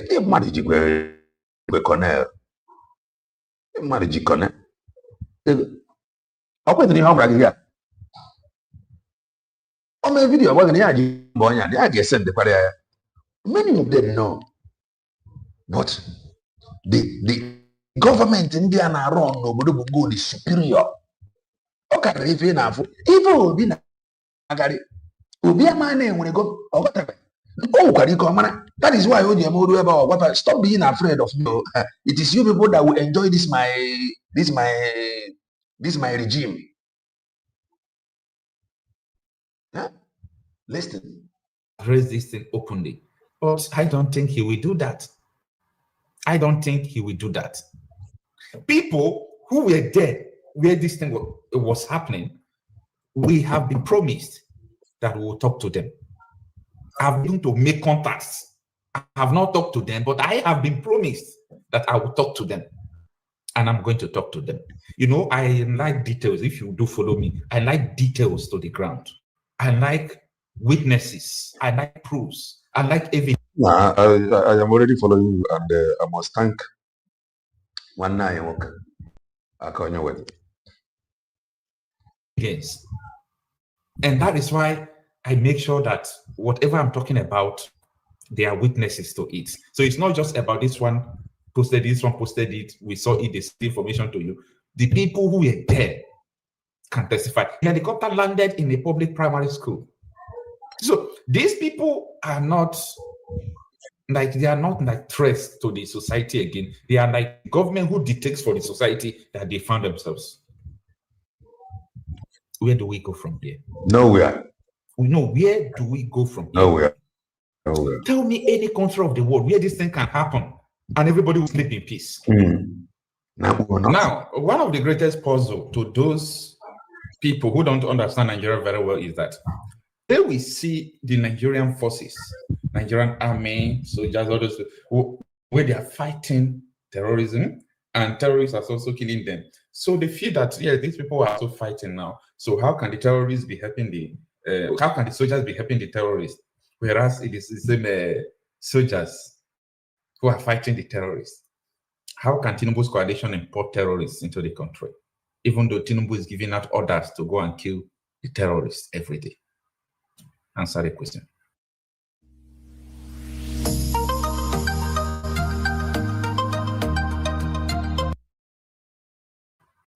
Keremi killed Usman Daji, took his uniform, and when they called the peace rally, the bandits, terrorists told the Katsina state government, don't bring any policeman to this meeting. And then Keremi wore Daji's uniform. The Nigerian state is so useless that an assistant commissioner of police was murdered by terrorists, Fulani terrorists. And then the same uniform adorned the back of the terrorists who sat down in what they call the peace negotiation with the same government. We na-eme n'obodo Bongo, ọ bụrụ na obi esighị ike ịpụtakwa na sị na-ekwu okwu nwere onwe.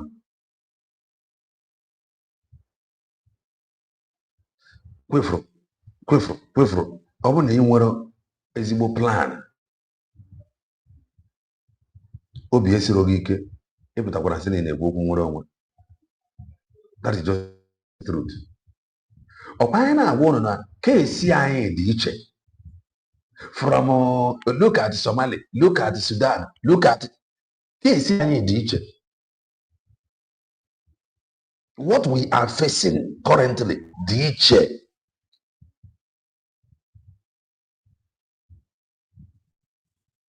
O nwere ife ga-abịa inu n'obodo Bongo ga-apịa ntị.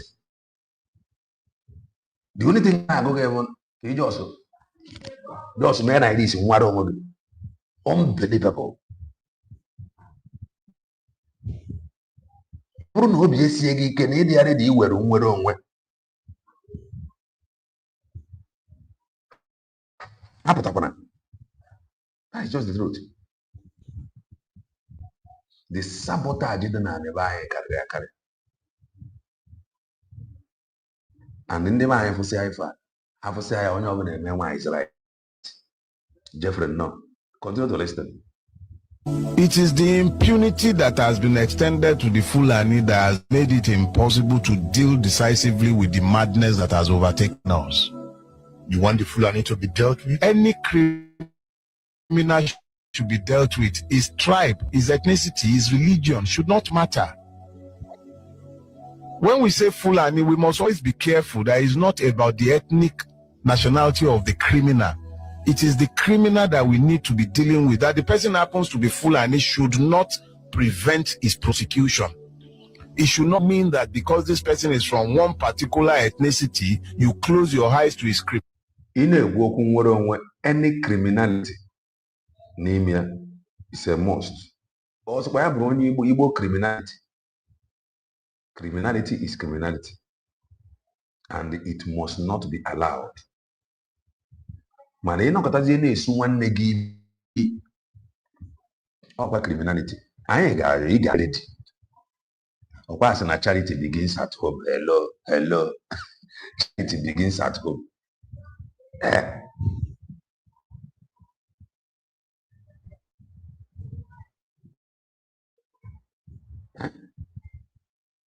criminality. You have accused Buhari of enabling them. Of course he did. And I'm not the first to say so. Usman Bugaje, or what was his name? Was it Baraje or Bugaje? The one that was the national secretary when they started their APC. He came into the public space. He volunteered the information. He said very clearly on the record that they imported Fulani terrorists from different Sahelian countries. He named them. Commodore Laumi went in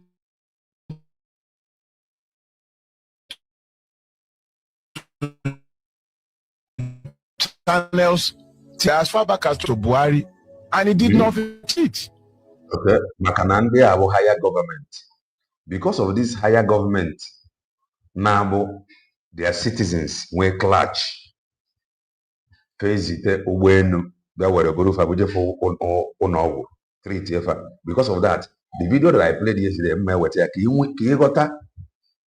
how powerful this government, the present government in Honda.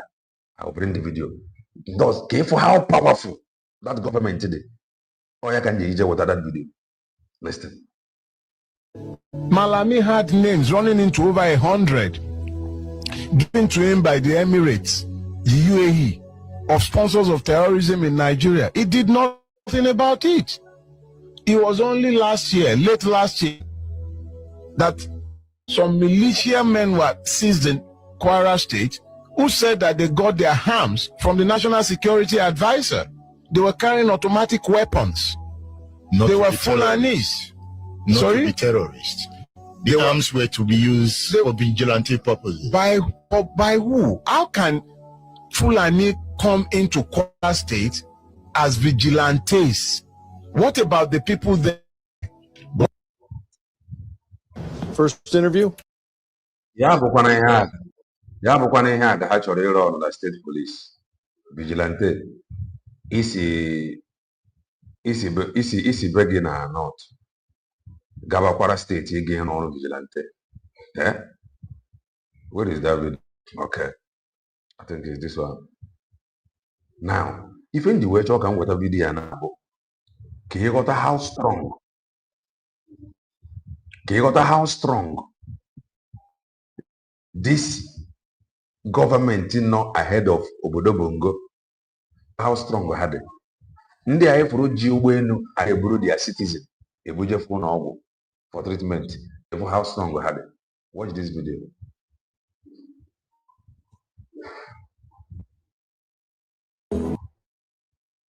Nigerians, when I don't know what they happen for this country. Me, I retire from the army voluntarily. I know self-complete at 35 years.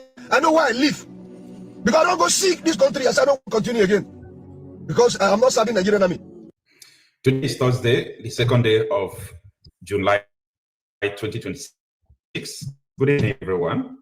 The video of Captain Effiong, that Nigerian army called Captain Effiong, that is always lecturing people on how he fought war for Nigeria in different occasions, and he got 5 war medals. You know, this is not a joke. So Captain Effiong just made a video halfway, and inside Nigeria is boiling.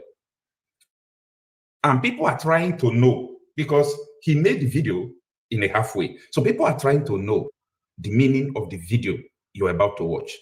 You know what I'm going to do for you? This video could be one of the most expensive videos. Wait at this video again, okay, for how powerful had it. And that powerful, if you wait at the again, watch, connect it to yourself. Thank God for social media. It is not me saying it. If I be present on social media, so we bring it, we connect it together so that we can actually think. Okay, for how powerful had the internet today. But I'm going to decode what this captain just said. So take a listen. I'll be right back. My name is Captain Effiong Eyo, retired. I have been to 5 countries to fight war. I have 5 war medals. Who truly owns Nigeria? Who is the owner of this country? Who owns Nigeria? Who is the cabal? You have been hearing cabal. Who truly owns Nigeria? The original owners of Bongorians, Bonde Aefro, Ejie, Ubenu, Wegabru. ihe anyị na-anụ kabals ọ kabals a bụ ndị ji obodo Bongo and ndị a egbe kavaji a gọvanọ obodo Bongo ndị a butere ụgbọelu a ọfa nwa obodo Bongo ọ ya ka nji wepụta this video ka ị mata ile anụ kabals a ka ị ghọta ndị ọ bụ. Kelenna, very soon Tinubu will be going to have a handshake with Donald Trump in America. When he comes back, he will be more toothless than before. Let's continue. Who is a cabal? Aliko Dangote. I was listening to him. He said when he was preparing for this refinery that is helping Nigeria, helping Africa and the entire world today, you see, God showed him that there will be problem between Iran, Israel, and America, and the Strait of Hormuz will be closed. Because of that, he went ahead to do this thing. But cabal fought him. Dangote said the cabal fought him, that he fought back. He remained small. They would have defeated him, just small. Who are the cabals?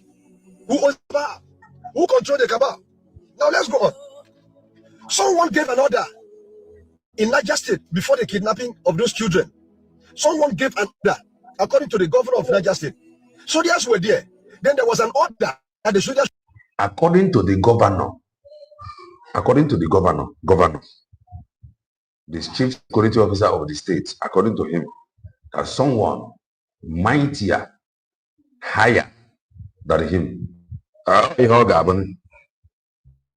because the chief security officer of the state, but now that someone gave an order. Who is that person? Or Maronyo? It goes in on Kea Nenu and the Kendia. Ndị aka ya bụ ndị a ji ụgbọelu aga eburu their citizen. Ebe ha lụrụ ọgụ. Listen. Should be withdrawn. The moment the soldiers withdrew, the kidnappers entered there and kidnapped the school children. Who gave the order? Who gave? Senator Adam Ashimole shouted in the Senate. Everybody was making video about that. They say, who gave the order? They must bring the person to justice. Senator Abdullah was here looking at him like movie. He cannot do anything. Who is that cabal that's making about you that I know and they can talk anyhow, cannot talk? Who is that cabal? Who controls the cabal? Fabio that he know. Anyhow. The cabal, man, Fabio, the young one man, anyhow. Fabio knows it. She don't they look.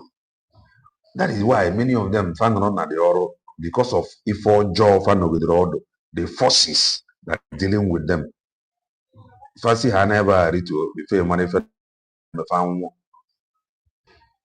if onya ha na emeko na nwa o got very strong about the oru man oru ebe the forces afu ekwuga na egbu okenye afu ekwuga na egbu ogara fa ga afugide ife na afa manku before money for na money fa nwana the forces the person KGA to appear one side na again that Adam Ashimole with all his money, try. At the end of the day, he cannot do anything. Who is the cabal who is controlling Nigeria? Now, we have what we call service chiefs. The chief of army staff, the chief of air staff, the chief of naval staff, the inspector general of police, or maybe the chief of bandit staff if we have another one. Okay. But we know that the overall is the chief of staff. Now, when you reach the time for them to take order, you reach the time for chief of army staff to give order, he go give excuse in the fear. You reach the time of chief of naval staff to give order, in the fear. You reach the time of chief of air staff to give order, in the fear. You reach the time of inspector general of police to give order, in the fear. Hey, that will never even do so. You reach the time for the chief of defense staff to give order, in the fear. In the fear. So the chief of defense staff was giving their prodigal son, we are giving the son, they will come back, they will repent. Prodigal son from chief of defense staff of Nigerian army. It says that man who says, in the fear. Why in the fear? Who in the fear? A whole general, they fear. He never do, because when I think say Nigeria go solve the problem of Nigeria, Allah no go solve. During the time of Bulo General. Or say, on a thing say, na military go solve the problem. Or say, Allah, you know go solve it. Case in there, oh, what do you get? One, okay, a man solve it. I will agree with him, no man solve it. Do you know why the Western no man solve it? Because Nandi game is the queue. Bo ndị bandit ya. So na ife ha ga-eme bụ ha were ndị ọgba mgbọ na-amụta dị ọchịchị fa hand ya obodo ya he need hand over to anybody ọgba mgbọ ka fa ga-eji were dị ọchịchị onye ọbụla kpọbụ isi ala because they are already everywhere mgbe ọ bụla o mere onye ọgba mgbọ na-enwe nwa okwu so ife ha na-edere bụ nara ọchịchị onye ọbụla akpọbụ isi ala ekwuru m ya like for some time like play chee ezigbo afọ isi ala ga-adịghị mma that is chukwu nna debe ịdị nwa ndụ ma ya bụ ife mee ka ọ dịrị gị izi move on with ọchịchị fa ịghọtago mụnwa na onwe m I'm not a church type mana ama m n'obi m a nọ ebe a ka enigwe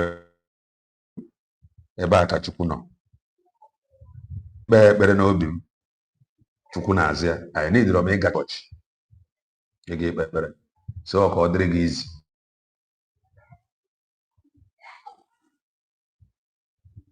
I'm telling you ife a na-abụ ka ịghọta obi rigoro ebe a obi nwere ike ịdị more sick na njagaba anaghị efere na afọ na maka na ọ ga-afụzi reality that is ọ ga-esi ntụ anọdụ na-afụ arụ a na-eme he cannot do anything he cannot say anything he cannot do anything ọ ba ebe a ọ megide by idea he is going to be more older than his age ọ ba ebe a ị ga-afụ ya na osi ntụ a na-emezi ị nwere ike na-afụ ya ọ na-aba nsọ na ifido na ọba bounce na ọ bụrụ ọba bounce na iru ebe a afọ ife ị ga-afụ your mouth no go fit talk am and by then ebe nwụba.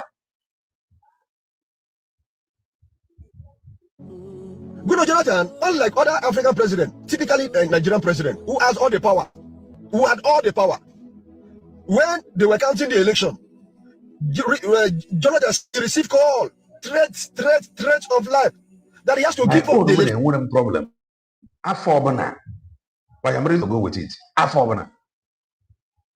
Do you know why? Because as in the Jeka Mijik going away for whatever. I'm bringing I want Igbo. Nafa. Abaro. Anabai. I have this mindset. Na afa. Anabai na weti forma. Mana nene anya. O nwere ụfọdụ ndị ọcha bụla their nickname kasi known to atinye abụcha cat.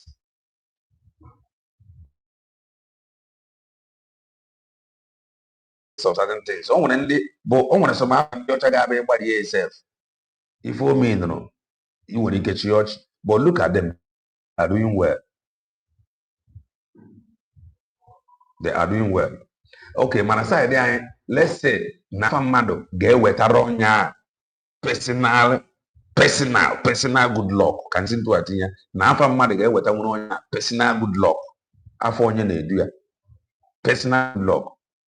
Mana the general good luck that will attract that personal good luck bụ ntu esi wee dozie obodo gị.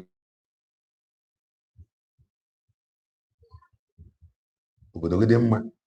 Ọsọkwa gị akpọbagodi gị akpọ gị nsị like pupu. Ịmara ife ị ga-achọta ọrụ n'obodo gị ma bere na-arụ ọrụ. Enwere ọrụ for you. So mgbe aka ị ga na afa gị ya matara obodo gị dị mma. Ọsọkwa gị sikpọ gị oke. Ị ga-enweta ọrụ. Mana obodo gị ga-adị mma ọ mgbe a ka ị ga na-asị na what is happening to me. Maka na obodo gị adịrọ mma. Obodo gị dị mma dị ka mmiri eji asachapụ arụ. Running water. Ị ma na no matter how dirty na arụ gị, ịba na chawa ị ga-esa arụ na ị ga-anọ na chawa arụ gị. The only thing ị nwere ike ime ebe na ị nwere ike isi na ọ ga-egbu gị oge mana ị ga-anọ na chawa sagide arụ sapụ arụ ọcha arụ gị. Ọ ife a ihe ahụ ife obodo ịdị mma dị ka ya. No matter afọ akpọrọ gị ịnọrọ na working system ị ga na-eri nri. Mana ọsọkwasị kpọọ gị Jesus of ndị Igbo ịnọrọ na bad system agụ anya ọ ga-anya ọzọkwa oge savior ịnọrọ na bas system agụ that is enwere onwe gị mana akpọrọ gị satan ma ị nọrọ na working system ị ga na-eri nri dị oke satan ekwensu satan ka m gara isi ekwensu maka ụfọdụ ndị be anyị si ekwensu bụ mmụọ Igbo ji akpa ike ka mmụọ ya satan akpọrọ gị satan ị nọrọ na ka na-arụ ọrụ ị ga na-eri nri na-azakwa satan gị na ọrụ onwe gị ịgataghị na mana akpọ gị good luck na system present system obodo bongo nwere good luck ga-abịa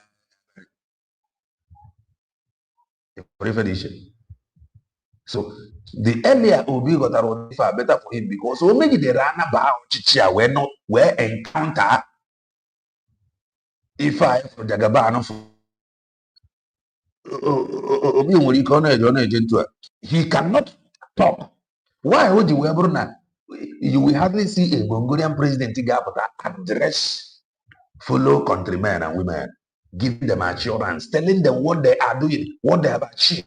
Apart from, oh, we are building road here, we are building road here. Look, we are building this one, infrastructure. We are building road, 1,000 kilometers of road, 500 kilometers. You see this government, you see.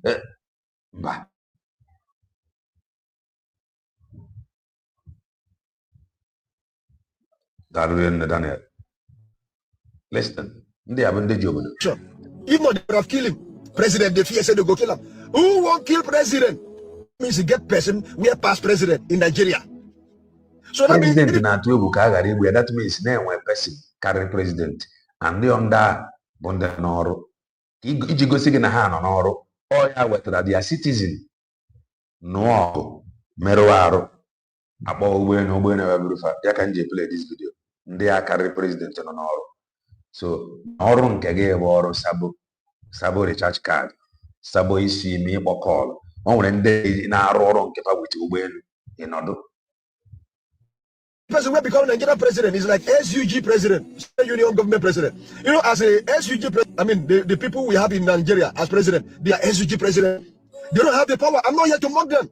I'm here to tell you something so that you pity them. So that you cry for country Nigeria. There must be a way out. Now you go say, go let the man, don't mind me, don't drink, go grow. What about IBB? Ibrahim, General Ibrahim Badamusi Babangida. During his book, he was launching his book, he confessed. He said he annulled 12 election because they tried to kill him. Because if I now they go kill me. The whole IBB, the Baba, he said they fear cabal. Who be that cabal? Who won't threaten IBB? Nigerians, when I don't know what they happen for this control. Me, I retire from the army voluntarily. I know I've completed 35 years. I know why I live. Because I don't go seek this country as I don't want to continue again. Because I'm not serving Nigerian army. Now listen to me. The first lady, the present first lady, I mean, President Tinubu's wife, thanked the US for bombing terrorist location in Nigeria, first in Sokoto. And she went ahead, still went ahead to appeal that President Trump should come back and do more bombing, meaning Nigerian president self to bomb terrorists in Nigeria.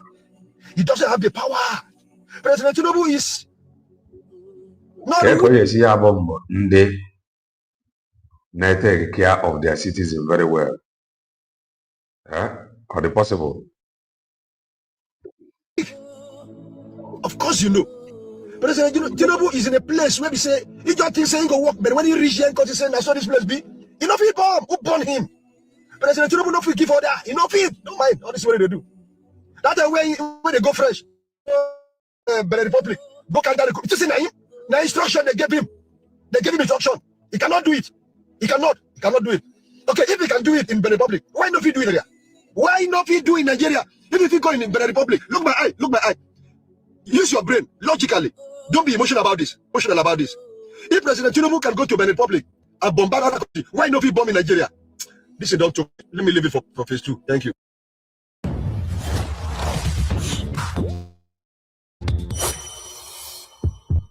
The thrill.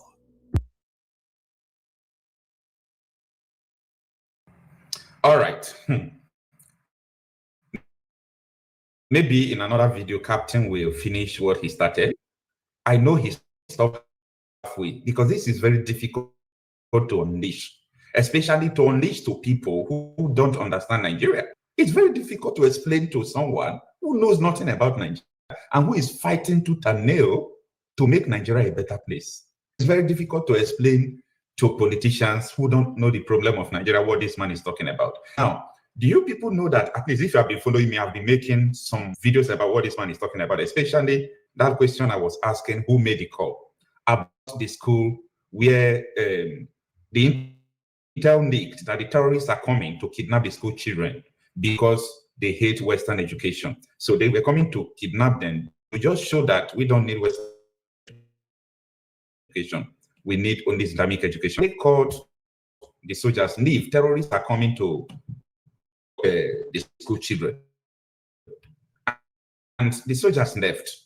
The whole Senate were shouting, who made the call? Who made the call? Even Christopher Musa, when he was sworn in, he said, I will bring out who made the call in 2 days. And this is the 2 days of Christopher Musa. He don't have the liver to bring out who made the call. Because who made the call controls Nigeria.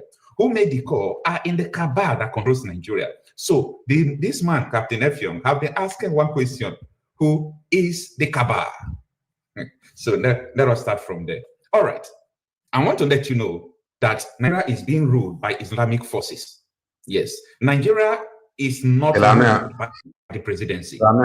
That force is one day I borrow helicopter.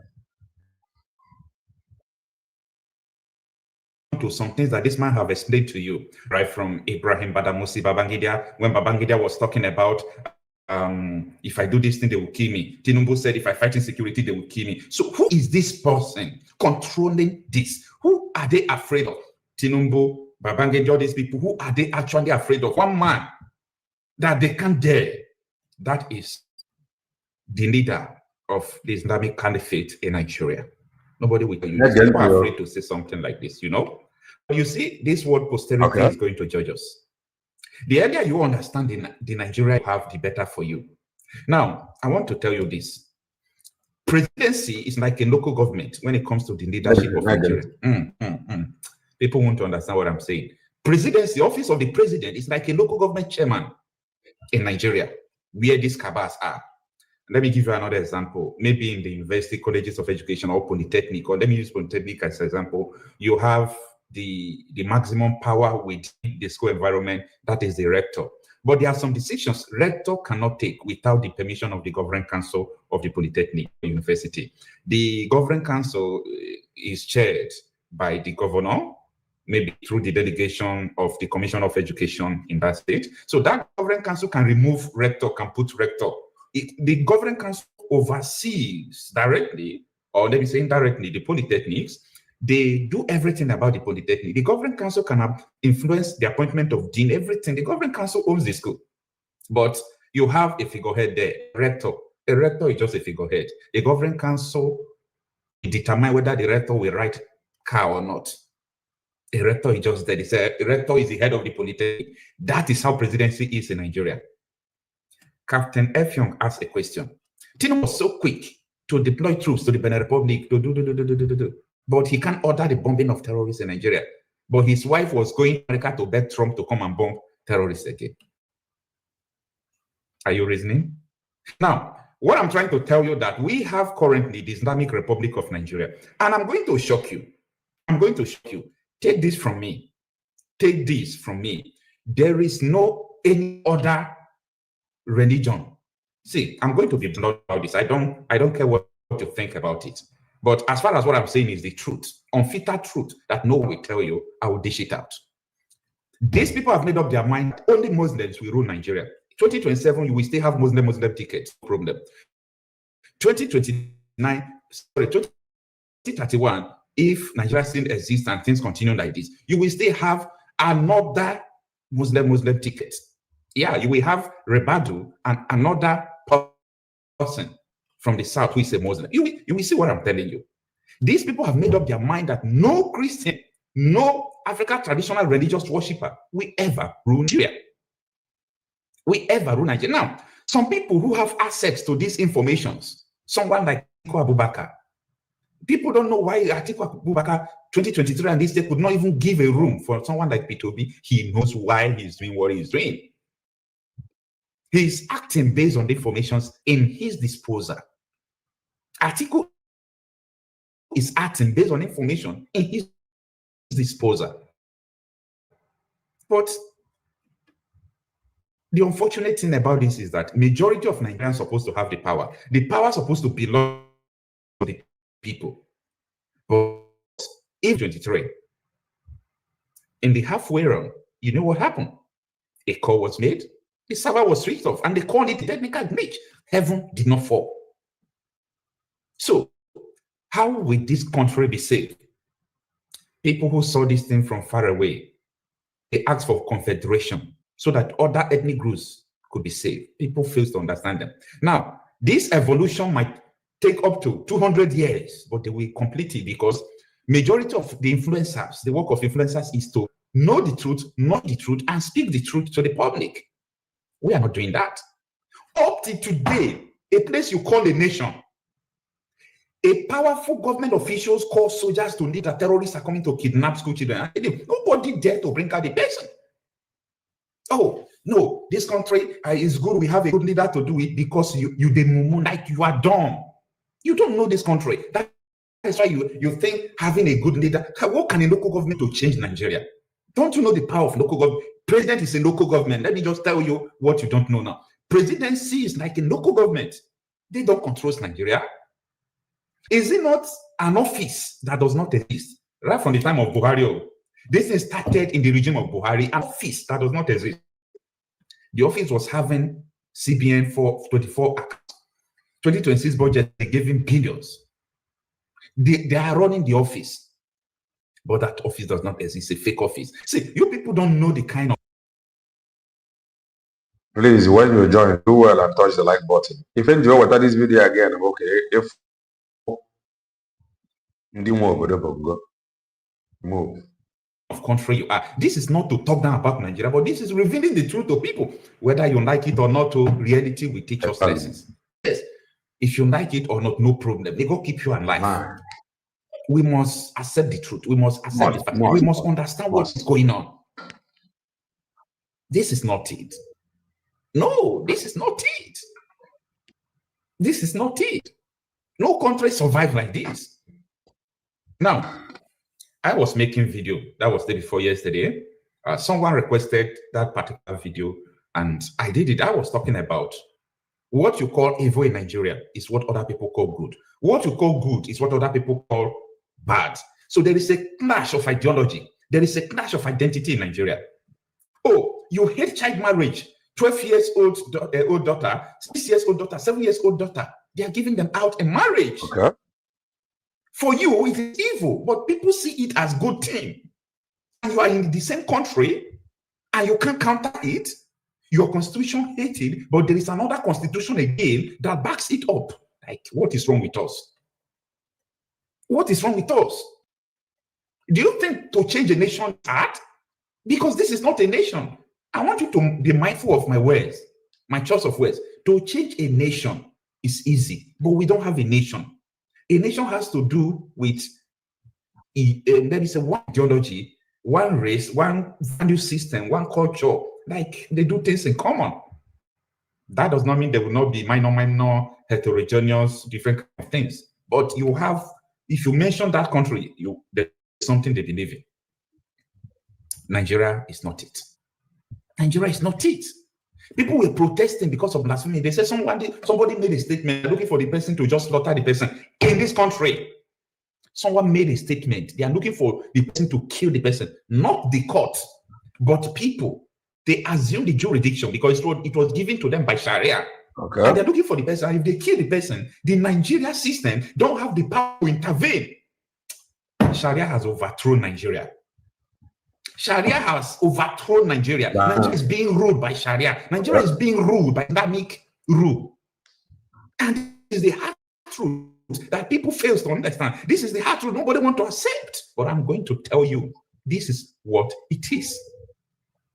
This is what it is. I'm going to tell you the fact. I'm going to tell you the truth. Transform your trading. Stay in control.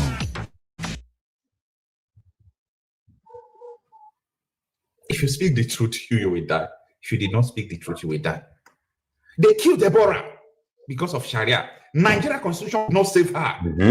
I'm telling you, when the time comes, Nigeria constitution will not save you. Okay. That is the time you will understand where you are. That is the time you understand what I'm talking about now. They killed Deborah. They killed so many people. They caught so many people, and these are not Muslims. These are Christians. In Katsina State yesterday, over 50,000 people were on the street looking for a Christian to kill him because they said he made a statement that is not good. Nigeria constitution will not save you. It won't. That is the truth. So what is going to save you? You see the reason why we go for all this, push for partitioning of Nigeria, but people don't want to hear it because they have never risen beyond their wealth. They are not reasoning beyond their influence. What is the importance of my wealth if I don't have freedom? What is it? Wealth is nothing if you don't have freedom. That Nigerian constitution can't save you. That is the end of it. It is the end of it all. I am telling you now. That was what Captain Effiong was trying to explain to people, but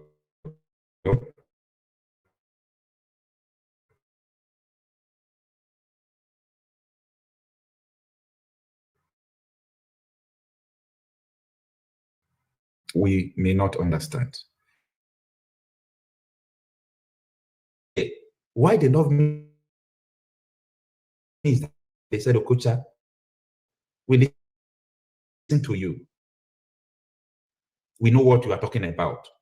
We have been there. They narrate to me how some soldiers control with Boko Haram. They will tell you, don't shoot Boko Haram if we don't give you order. Nigeria is being ruled by the Islamic State. It's being ruled by the Islamic State. No, there is no qualms about this. That is, you see the principles of Hudaybiyah. It's like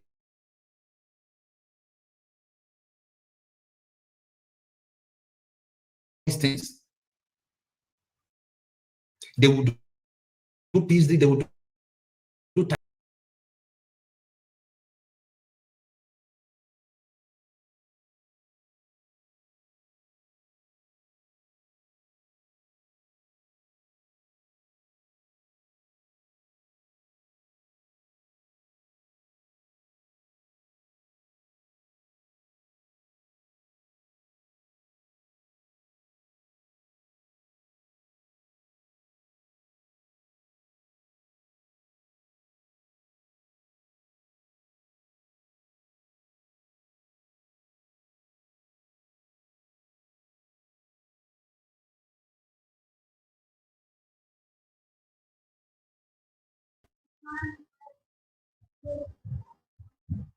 Let's round it up.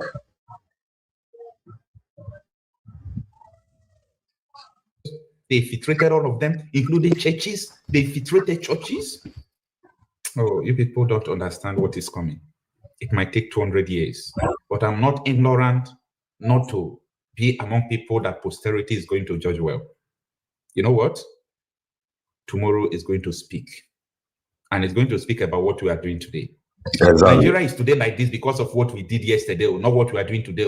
And every of our actions today is going to bring out another result tomorrow. Exactly. So many of you might ask, Okocha, what is the solution?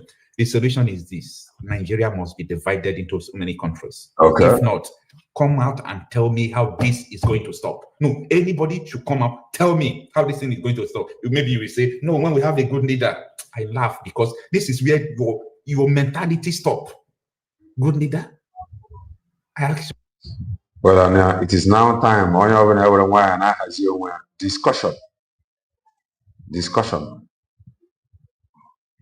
Discussion. Or nobody may not solve it. Okay, delay.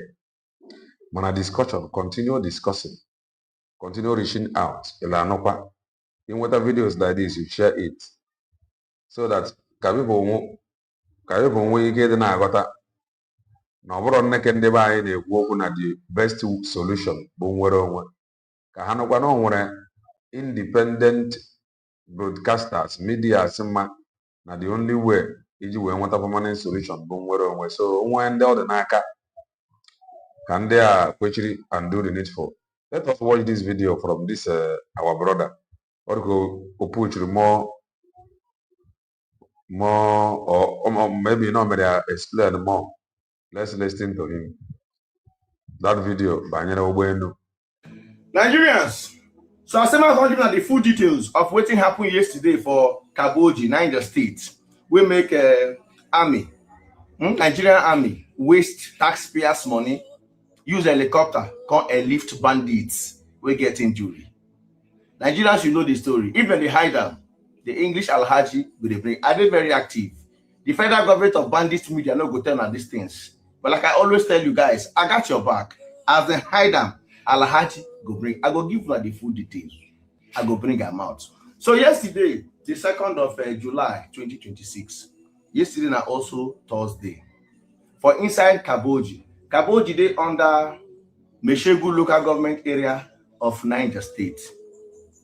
Dogon Gide, the most notorious bandit kingpin. If you hear of Dogon Gide, he's one of the most notorious bandit kingpin disturbing Nigeria. This same Dogon Gide gets bandits, he gets a man for that Kaboji inside forest. Because the guy gets a lot of cows. He get cows plenty. So those men, they safeguarding cows for that forest inside Kaboji. So yesterday, Lakurawa men, did they travel? Did they go to Kanji Lake Forest? Did they go that side? So they come pass inside the Zuguruma. After Zuguruma, they rest for Zuguruma. After Zuguruma, they can't get to that place where that Kaboji, where Dugungida men they. So they can't go jam Dugungida men. So as they can't jam them, the Lakurawa men can't tell Dugungida men, say they must give them zakat.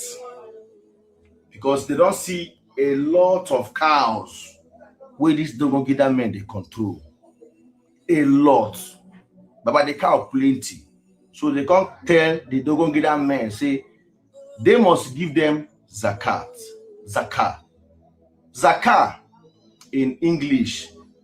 I try to translate that for those of you who don't understand what they call zakah. Zakah na for like it just be like say you get multitude, like you rich, you get plenty fortunes, then you can just take something out of it and give to the people, to the poor. The hair is like tithes. Okay. I don't know if I explained it correct for my Muslim brothers. Give tithes. They are correct. They are in the comment section. They are prodigal sons. Prodigal sons. Zakah is like tithes. So the Lakurawa men, they tell the Dogongida men to pay by force. Because these cows are many. So take from this multitude and give us tithes. The men say no, we no will give you any zakat. So they can't get back and front with those Lakurawa men. Do well and from nowhere fight start. You know, say once there's argument, the chances of fight to start they high. Yes. The next thing fight start between the two of them. Dogongida men and Lakurawa, they start to exchange gunfire. So Lakurawa can't get upper hand. They unalive Dogongida, like they defeat the Dogongida men. So I believe one of them can put call across their leader, will be Dogongide. Dogongide can send the men more than 100. Which I tell you now, fact. Dogongide can send the men more than 100 to come to that forest for Kaboji, where this all this fighting they happen. The men can't arrive for that Kaboji community. Then people of Kaboji begin to run. Like they say, no run, no, don't run away. We are not here to fight you guys. We get mission where they go for front. Give us food, give us petrol. So the community no can run again. They can't give them food, give them the petrol where they ask for, so that they no go kill them or buy them. You no go blame them. People will hold gun, you know hold gun. So no son a gun, they control them. Sharp. That one pass. Then they proceed to the forest where Lakurawa, they defeat their men. So when they get there, they come begin to exchange gunfire with Lakurawa. You don't understand. So after so much, because more than 100 people don't come join the Dogogida men for. If any na na-ekwu ife ahụ ndị uwe ojii abịara ndị ọgba mgba abịara a na-agba egbe nwere anybody ọbụla and ife abụla steeti mmadụ kwesịrị inwe ọ bụghị kwesịrị inwe state government na-ege ntị. Forest, you know, see, these guys don't get power over the Lakurawa. Lakurawa can withdraw, can jar. So before you know it, military helicopter arrive, land for the primary school of Kaboji. You don't understand?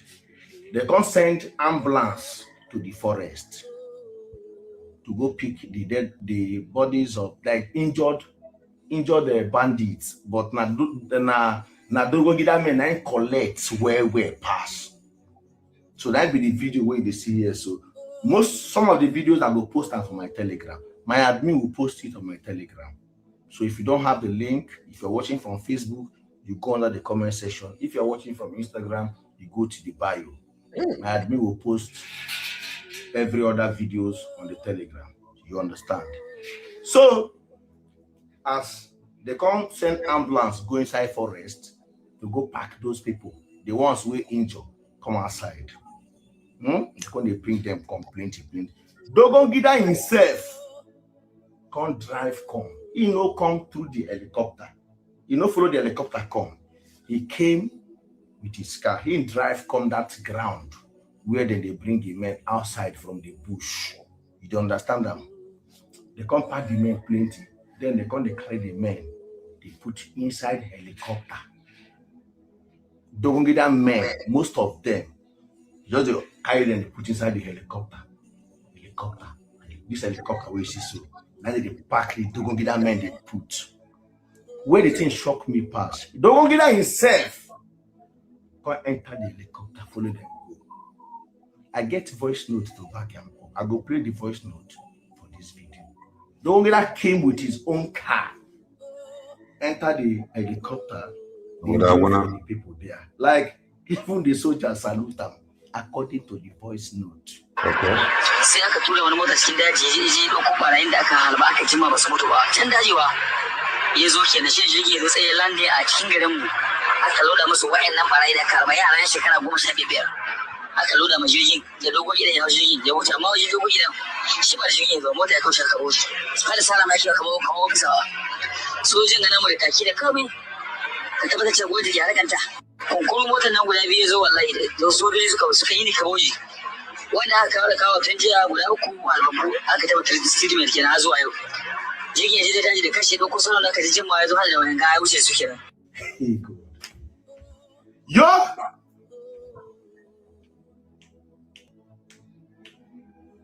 Helicopter. Come carry injured bandits. Okay. Hey, waste my taxpayers' money. My money where they pay for tax. You know how much they collect from my hand? They carry everything. Carry the wounded bandits, put inside the helicopter, fly them. I never fly in the helicopter. They fly them for helicopter. They want go. Hey, what did they want go do with them?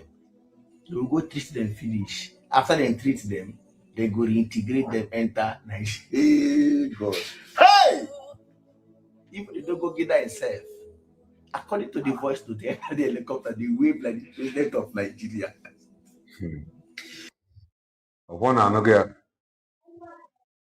We say no. I don't know if anybody have comments to make.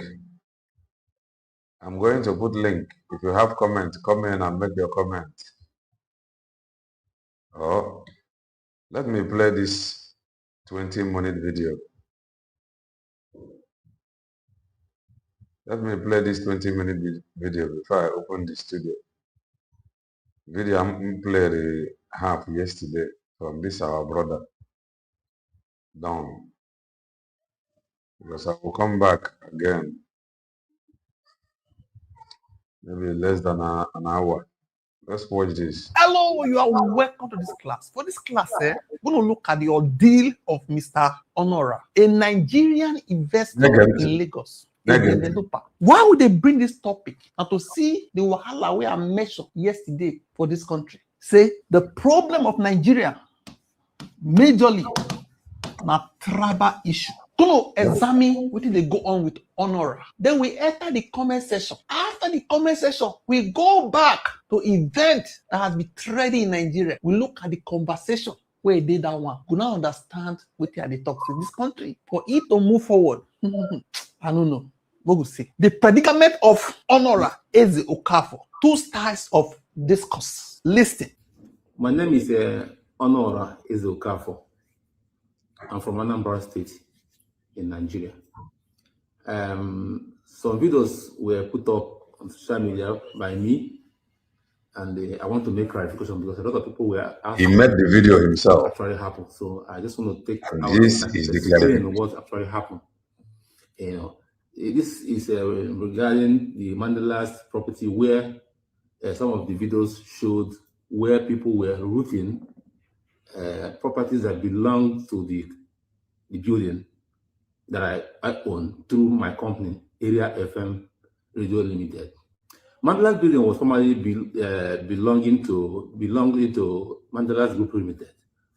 But sometime in 2020, the company wanted to sell the property and they offered it to the public. I picked an interest and I bid for the property, and we agreed, you know, on the price of the property. But due to the fact that the property was a little, you know, it's a 17-story building, so the amount was also huge. I didn't even have the money then. So what I did was I seek for financing from Zenith Bank. So 2019, I wrote a letter for financing of the project of that property from Zenith Bank. That was Mr. Ebenezer, was the former GMD of Zenith Bank. So he approved that loan. No, but within a few times of the approval, when COVID now came, so it became even more difficult for the bank to disburse that purchase, which also, you know, delayed a little bit. Eventually, the bank paid. 28th of August 2020, bank paid for the property after I must have met up with my own requirement, which part of them was for me to provide my own equity contribution. And of course, I did. So the bank bought the property. And since then, from 2020 up until now, I have not had any, I never have or had or I'm having anything that has to do with title issues. The property in question, I have the title documents of the property.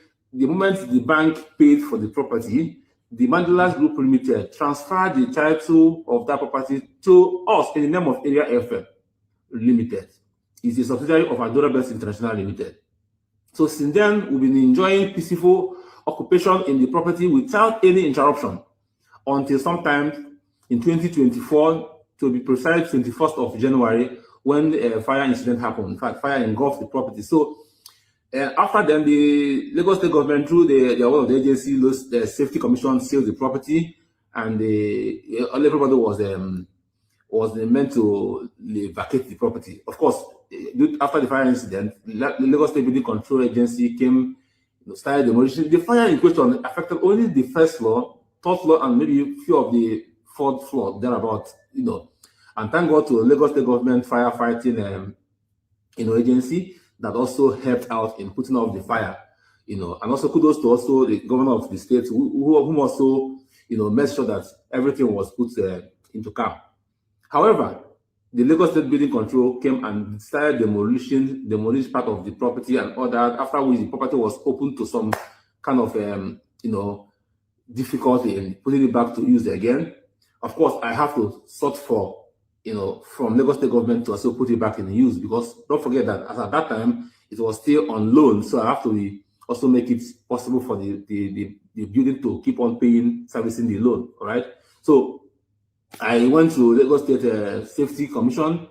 They said before they will be able to talk on that property, I have to go and do non-destructive test. Then they referred me to Lagos State Ministry of Material Testing and Laboratory. So I went there. We wrote to the agency. This is the letter we wrote to the agency regarding for them to do the test on the building. This is the letter we wrote. Eventually, the agency received, acknowledged the letter, and they raised an assessment for us to pay, which is we also paid the Lagos State government.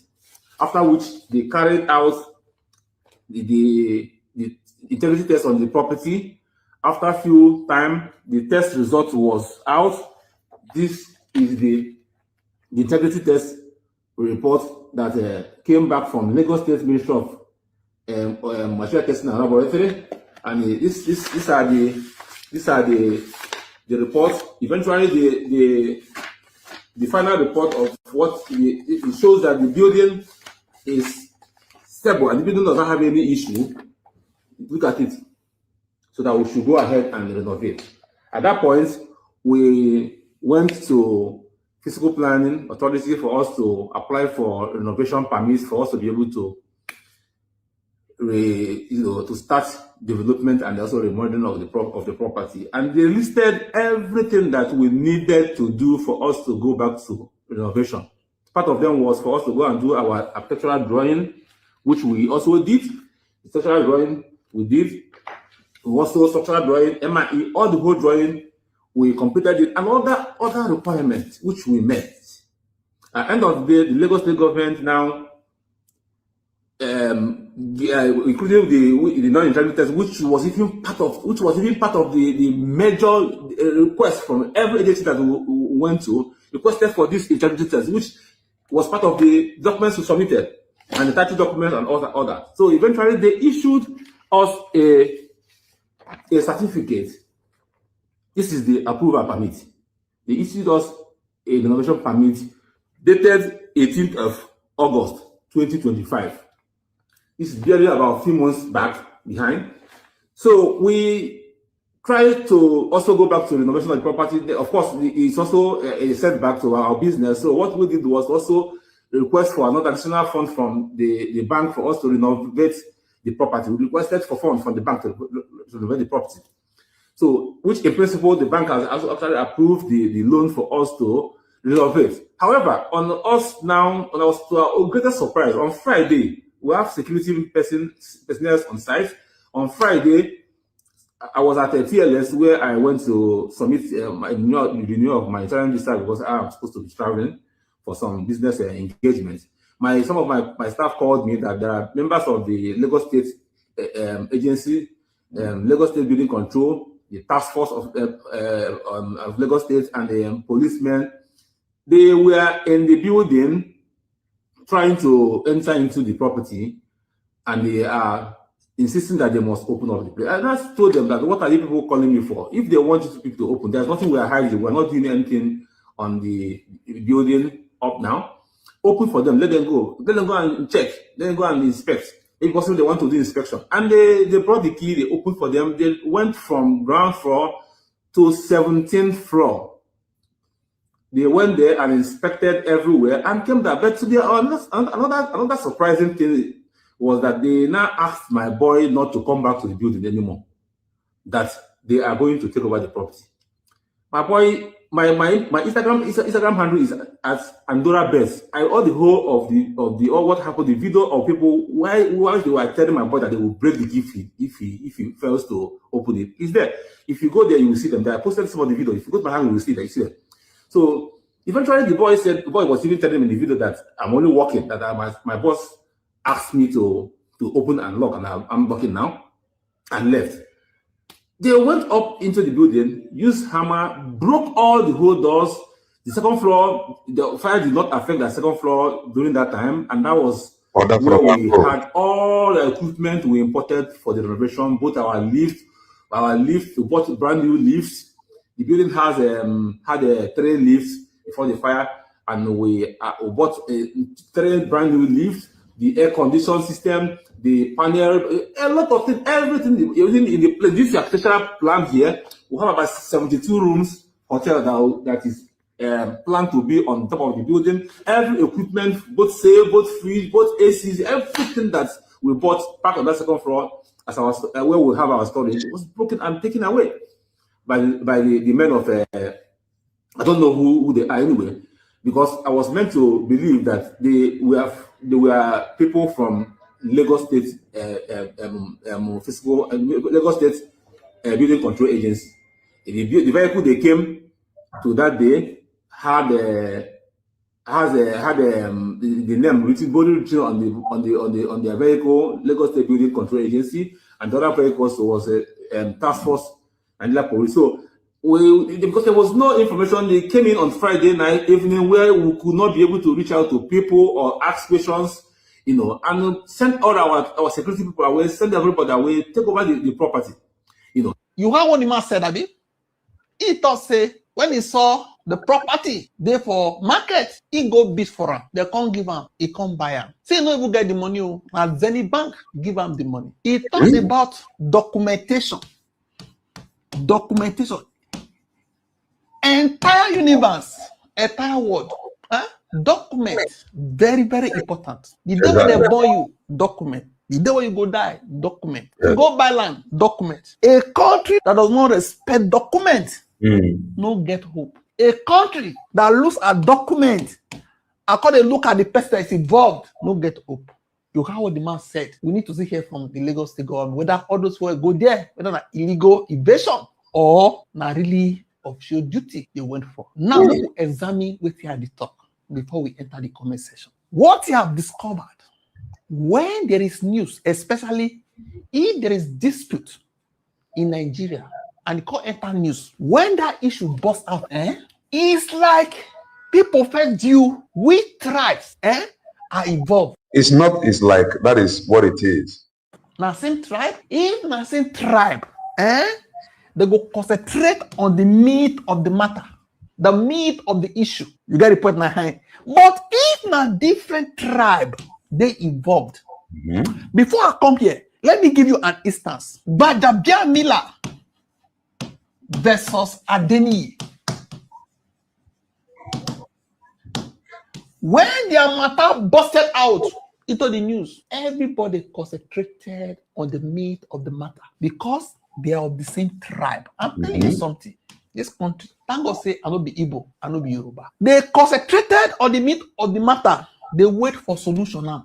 Nobody to talk about, you want to collapse the government. Yeah, they are concentrating on the issue. All the comments.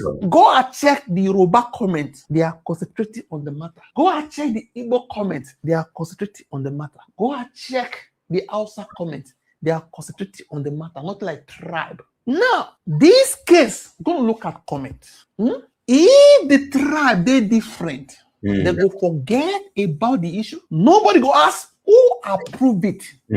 After approving it, why invading the property? After the man not follow due process. What? No. As per the discussion, so nobody go say, okay, if the man actually no get document or you no get proper documentation, what they call concern ACs, lift, another properties. Why they carry come on? No. Why taking away the items? Nobody would talk about that one. Now to fight, tribal war. Go to state, all these things. I never move forward. The target now, which tribe will win the argument?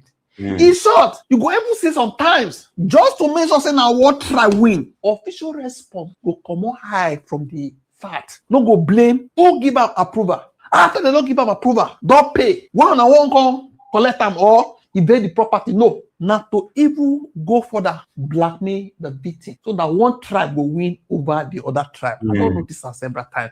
Just like I know what talk. They're not gonna look at solutions so until another news go come, go enter another news. Now I'm going to enter comment section. Traba, let's look at side A. I know what talk. Let's just read. Look at this. I thought Igbos own Lagos, not the meat of the matter. Where a Sabi Lagos is no man's land. Una go cry blood. Watch out 2027. I am sure there is another side of the story that is not sharing. No smoke without fire. And he believes coming online will help his cause. I thought Igbos own Lagos, not the meat of the matter. Are Pakistanis not in Lagos? Are Indians not in Lagos? Who hosts MTN? Nigeria. The other side, side B, not still the meat of the matter. As you can see, investing hugely in Lagos is what I can't do and I will never do. Another forceful injection of an Igbo man from a property illegally bought with a loan. This is not fair. Not the meat of the matter, as per concentrating on documentation. Why the property, who did that, should be arrested, investigated. No, it's always trouble. As an Igbo man, I don't have any sympathy for Honora. Igbo only learn less the hard way, not the meat of the matter. Some of our people are largely stupid, buying a building in Southwest after seeing what is going on and still believing in one Nigeria. It is high time they think about home. We must come together to rise east to a more viable region to attract others. Igbo men, they invest for Johannesburg, Ghana, all over the world. See, and so what I'm saying is that I'm not saying these are not valid points, but the issue is that the reason why the country can never move forward for me is because we are not one. If you look at Japan, the reason why they grow very fast now, homogeneous country, speak the same language, the same people. The same thing with South Korea. The same thing with China. All of them, one people.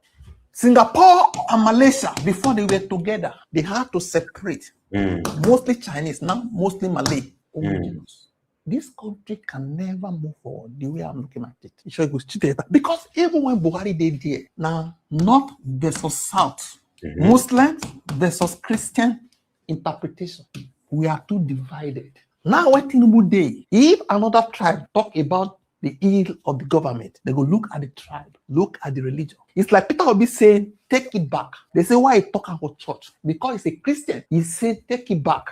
But when Showore said, take it back, no, it's not talking about religion. We are too divided. You can't go forward. If I go see person goat, you can't defend me because of, say, we come from the same place. The country cannot go forward. So, if you concentrate on the art, waiting happen, then but the only way that can take place now when we remove bigotry. We'll continue now. Look at this one. You people didn't learn from 1970, 1970. I understand the pain, but this is not what is going on here. Not the meat of the matter. Everything I own is in Igbo land. I have never invested outside Igbo land, not even the neighboring PH. I don't care. As an Igbo man, you have the mind to buy property in Lagos 2026. You are just foolish.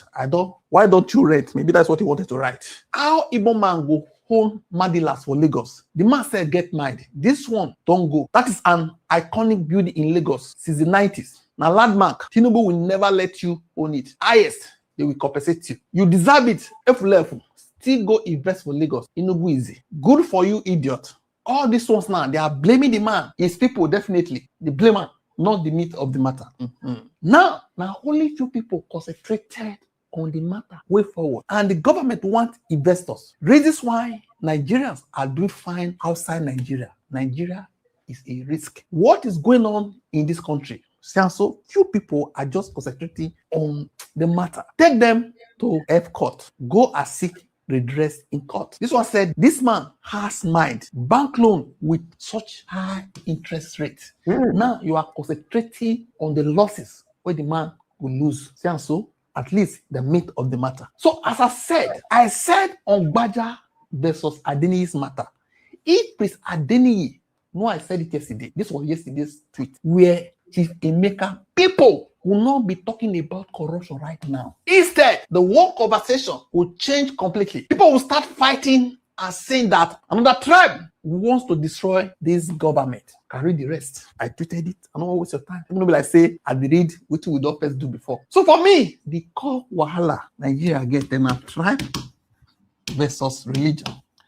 You see for Castina yesterday, see plenty people. Children, adults, carry stick. They say na blasphemy. They protest against it. They bring one person where blaspheme against their prophet. They walk stone and they walk by. But insecurity, they that state since they no protest to, they no come out to protest against bandits too. The wahala where this country get, where I believe say, I don't know the solution set. Because If na me dey power now, I call them misbehave. My people can't defend me. They don't go see my misbehavior. All the way they do wrong. No. They go cover me. People who dey my religion who can't defend me. We can never. Me, I just get tired for this country. What do you not think? When I drop off a comment section, don't forget to like, share. All right. I'm going to open the studio. That is, if anybody will comment, will comment. Nobody will comment. I draw the curtain because I will be back in less than an hour. Here is the link. Come in and make your comment. Make it snappy. Here is the link. Come in. Nobody will comment. Come in. If we see go kunina, it would have wire. It's yent and I want Zabon way. If we see go kunina this very program, and if you are yet to touch the like button and you are watching, kindly do that. If we see go kunina provide the solution. So I'm going to do that. If we're going to do obodo bongo, if we're going to national, nobody feel nature. Or if you get me, or nobody if you get me, you don't want to have one. If we go for name ya, Fontundi Ugu, sorry, you were obodo, ya with love. Manange again get sorry, you were. Orogebo, Orosabo, Chegaria, before the too late. Amaka Mary Bobebo, marry all of us of truth, marry all supporters of truth. Join us, no Genadeganya, as we continue. Bye for now. Okay, I am with Kevin, our midst. Kevin Dalo, Amaka Mary, grab the mic. Yeah, good morning, or good afternoon, Magic Elena. Am I coming out clear? Loud and clear, go ahead. Okay, thank you for this opportunity for me to speak. Yeah, I want to begin with your preaching that the way we should come together. Because as onye ndị Igbo na Okirikiri na-eche ndị a nche mgbe niile. And the best way iche ndị gị nche make sure si na as na izu ka mma na ụmụnne gbara izu ọ na-ejisi ike ọ na-adị very hard before onye ilo abata, because onye ilo cannot come into your midst without somebody inside. Yes. So that's all the not very important now. I want Igbo, beginning with those people who are sabotaging because when you look around, these people, they are protecting their own, have taken under their own foot soldiers. Upon what they are doing, they have never come out to condemn, say, hey, Nandi Hinka, they are not even they have never condemned the act. Have condemned the act, but I am not only now in the boy our own people. So it is high time that we should understand that no matter when you are asked also when you run to in the midst of your own people, you reach a sigh of relief. I've reached home. You relax. But in this case now, also you are even running away from your own people. Who are you going? That is why in all around the world, and they treat us Nigerians, but indirectly, when you look at it very well, all Biafrans can take it wrongly, because we are the people scattered all over the world. The majority, then all also where are we going to? South Africa now. Exactly. We didn't South Africa now. And the Cambodia, maybe in the coming months. That is it. And before you know it, or spark other places around the world, then where are we going to run to? South Africa, but now, what is now? In the months to come, not years, in months to come, the same umunna, not outsiders. If that now that we are doing ourselves, I know why. So I want to take it for that now. And for us to survive it, we have to come together. We are pursuing one to oh fear na try. Onye listen one nigga will not trust you. And onye have one nigga for opportunity to eliminate you, he will eliminate you because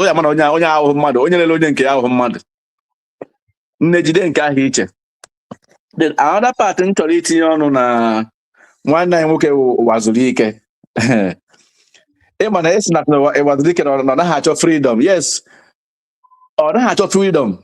But indirectly, he's destroying what we are doing. Indirectly, on a hatch of freedom. And I talk about guys waking. Always joke that sometimes on a opta point, which we have to look into. Mana points are on the opta without solution and solution and any edible solution. Is that now only he puts that now no person yana mazna kind of person. Okay. On our person, let us go to our PM. A man was looking to him our PM. How? And directly, he himself said it that okay, Bianca or no authority take appointment. Banya inside, so you will be among what decision making. One Banyano. Okay, the same woman one guy na Finland, Gakwe, in the Finland where now Finland if I ask an answer, they are looking for something because the or interest, just as you always say, interest. They look at the interest, they don't look at no, what are we going to gain? So this Bianca knows, so they support Mago. How is he fine tune if I had because they want it already. He hasn't hammer. They know what is going on in Nigeria, but they use it to fine tune their own interests. So in other words, what am I trying to say? That Owazurike, apart from personal interest, or even if that personal interest on a Messi, he is also pouring sand into our gari. On our together, he himself, what is he doing? That is why I tag him Sabo not because of what that now it can happen to anybody. Or the easy not Nigeria now fighting or the easy. But take it recently, last year, last 2 years, Commonly inaugurate their own PM. Imagine. Bongo and the way nothing to show that now they are using him to destabilize what we are doing or to divide what we are doing. They are using him to create that division among us. So the high time was looking by noon or bar at least Kaimoro follow. Then I don't know that now this Finland. This protest at Finland. Always yoku na this protest. Or you have up one nine okay. About him make on gide ba. Always yoku na this protest na when significant in oye men here but it is going to send in a very big message to the outside world. Nandi care for the ananya. That people they love him. Now when they was not the majority na gidi or one and mother for the protests. Regardless of always they call the protests, they made a mistake from the beginning. How? Because in Malago, if you want people to come to it or to something, use the every majority use where if he actually mana I just make a mistake. I see how familiar this someone with one. No, or such a one because the protests, I take it the protests, it is going to be on our own advantage. It is all about Biafra. It is all about somebody I na sniper na guy. In other words, I know you're taking now iru ebe ahụ nọrọ onwe gị iru ebe ahụ ike nkwucha nọrọ onwe gị ihe achọghị your presence, that's all. Onye asị bịa tigbuo ọsọ ijọsọ ebe ahụ nọrọ onwe gị onye kene gị chọghị ikwe ekene, you keep quiet, no problem. Ọ dị ibe chọrọ the egwe mmadụ ahụ onwe ana mapụtakwa nke Loud and clear, loud and clear. So he actually the people that's all I needed. So I'm telling you, the college because if you are able, don't hold that as long as if you can avoid otapia, if you can avoid it, when mother when he came making anything about this is Europe or Nigeria or Africa and Kenya. Because I remember in college. Ka boy Jonathan, ka onye ọ na-akwado si ike den nyere nwanne anyị nwoke then chukwumekwu ebe na court ama na everything ya aga nke ọma ịghọta go ọgwụcha ihe nchọrọ itinye ọnụ Kelenna, thank you very much. Thank you Happy so weekend. very much. Thank you so very much, Kevin, for the encouragement. Thank you. But before the end of the program, I will re-announce the phone number. You are free. The number. Thank you so much, Kevin, for that your contribution. Elvis, no, Amaka Mele, grab the mic. Hello? Nwa Chineke, ka eke ime. Adimo, you go ahead. Biko, ọbụrụ m n'oge mgbe m ji wee bata ka m ji wee na-abataru ebe a. Ọ na-ema na sọ ihe na-adịghị enye m nsogbu bụ ofu ihe. Ọ bụrụ na mma na-ekwu okwu, ọ bụrụ na ndị Igbo na-anụ ihe m na-ekwu, ọ ya adị mma rinne.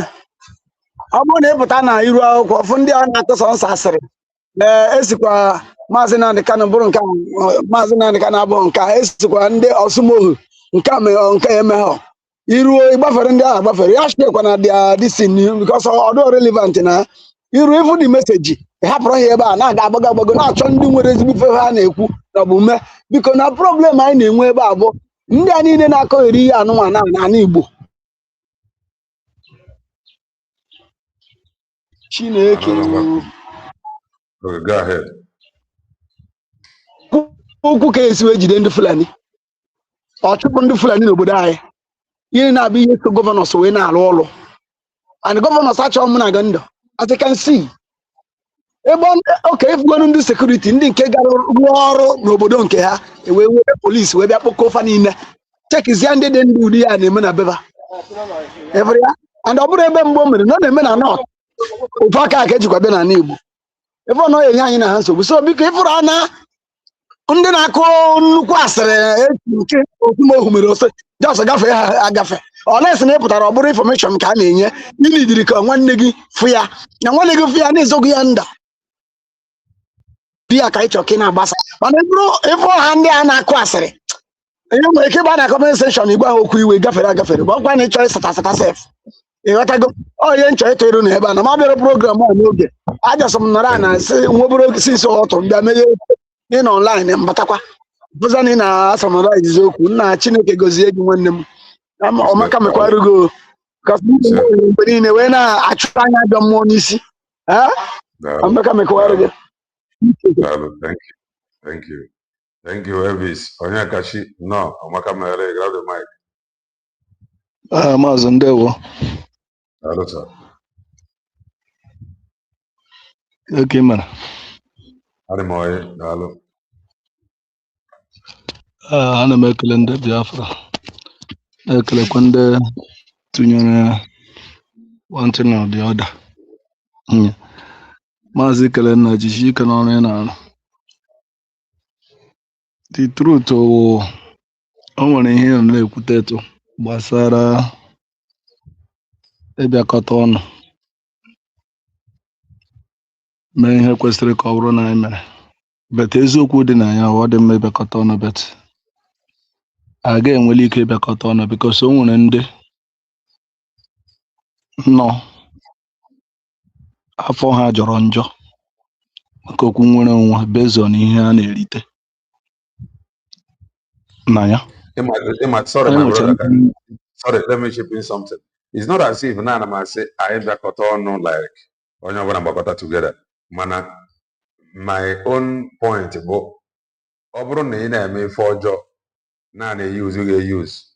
Okama na stop. Can they use?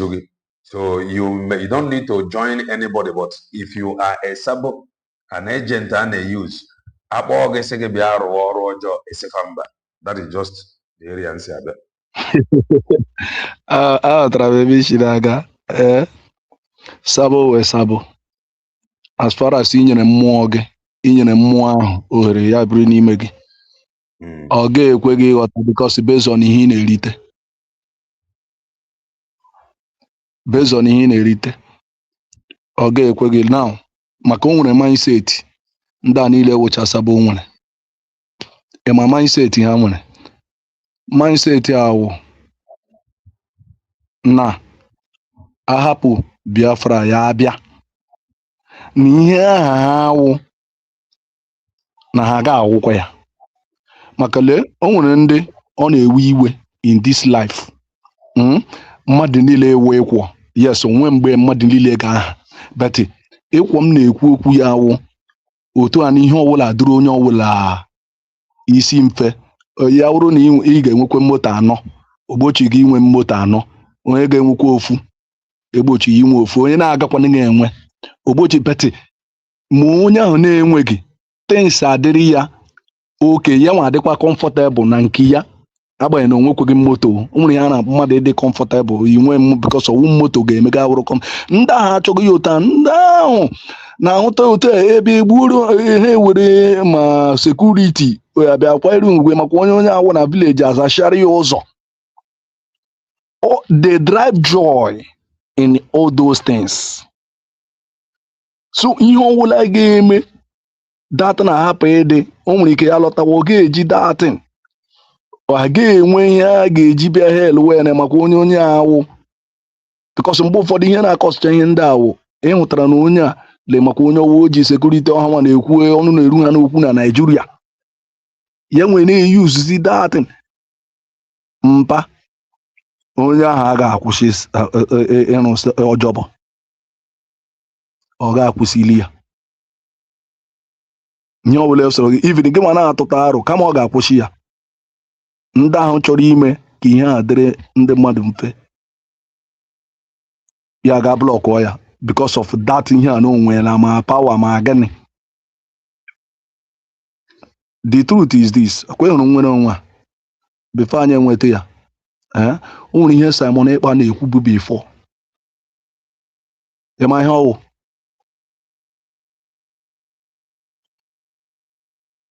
Hello, Maazị. Go ahead. You are coming out. Go ahead. Ịma ihe ahụ Simon Ekpa na-ekwu before. Ịdụ aka n'ọnụ. Okay. Without ịdụ aka n'ọnụ ahụ,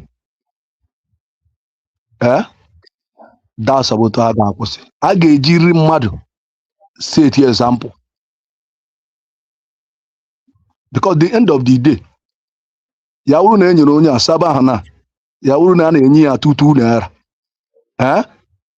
ahụ ala na emekweri increase and ya nwa na onwe ya welite tukwu aka. But mgbe ọbụla ahụrụ na asọbụ nke mbụ enwela ka esi mee ya, ọ bụrụ ndị ọhafịa ha si edubali ego nkọ nne ya wọ, ikwu nne ya wọ, ihe awụ ka wuru ilu. Agbamaghọtara ma ọ wụ ya ọ ga-akwụsị because lee ihe a na-eji eme ihe a. Ele anya asọbụ nke mbụ na-asọsidi progress na-aga. Anyị ma dị ụtọ obi nwanne ha anyị na-enwe onye a nwanne anyị ma one day na ọ ga-echegharị ihe ele ngara ihe a na-ruo ma today.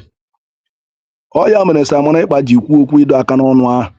Ịdọ aka n'ọnụ ahụ ụdị main key, maka ma ọ wụ ya ha na-ahụta gịnwa dị real na fight ihe a truth and na-achọ otu esi enweta, ha na-ahụta gasị anụ ọhịa,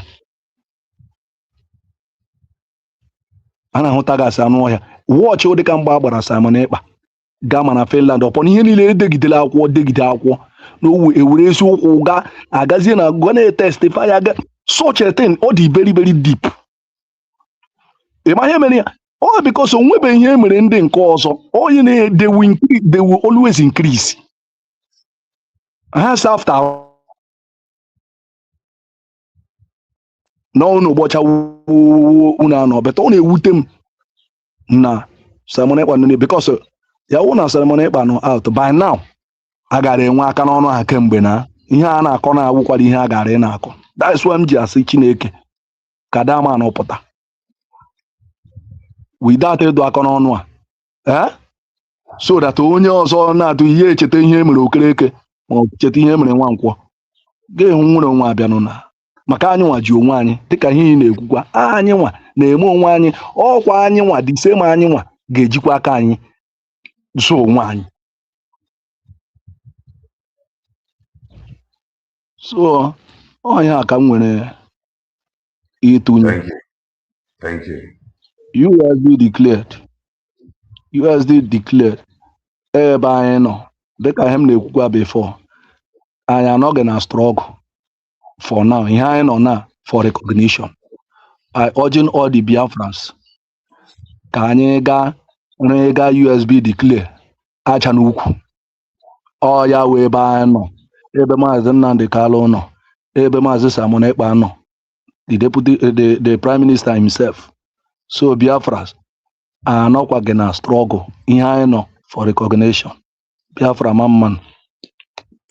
Thank you. Onyekachi Kalu daalụ rienne. Thank you for your contribution. Nwanne anyị nwoke kwuru okwu before nyere ndị be anyị encourage nwanne anyị nwoke Kelvin. So he threw more light and encouraged us onye nwe efe ịnọnyere nwanne anyị ụbọchị a. Based on that, I want to call out the number ị ga-akpọ ka ị jụọ afa ife banyere the protest ntụfa si akwado ọnwụkwa advice nyefa. And let me call out the number plus 358 402 529 525. Yeah, with a number. Offer. Jokwarafa. Advise them. Come, if you are just joining and you have not touched the like button, kindly do that. Join me in maybe in less than an hour as we continue. Don't forget, today is Saturday, right? And today we fundraising. USB declared. No matter how little, through your support, it will go a long way. Amaka Mele, stay blessed and bye for now.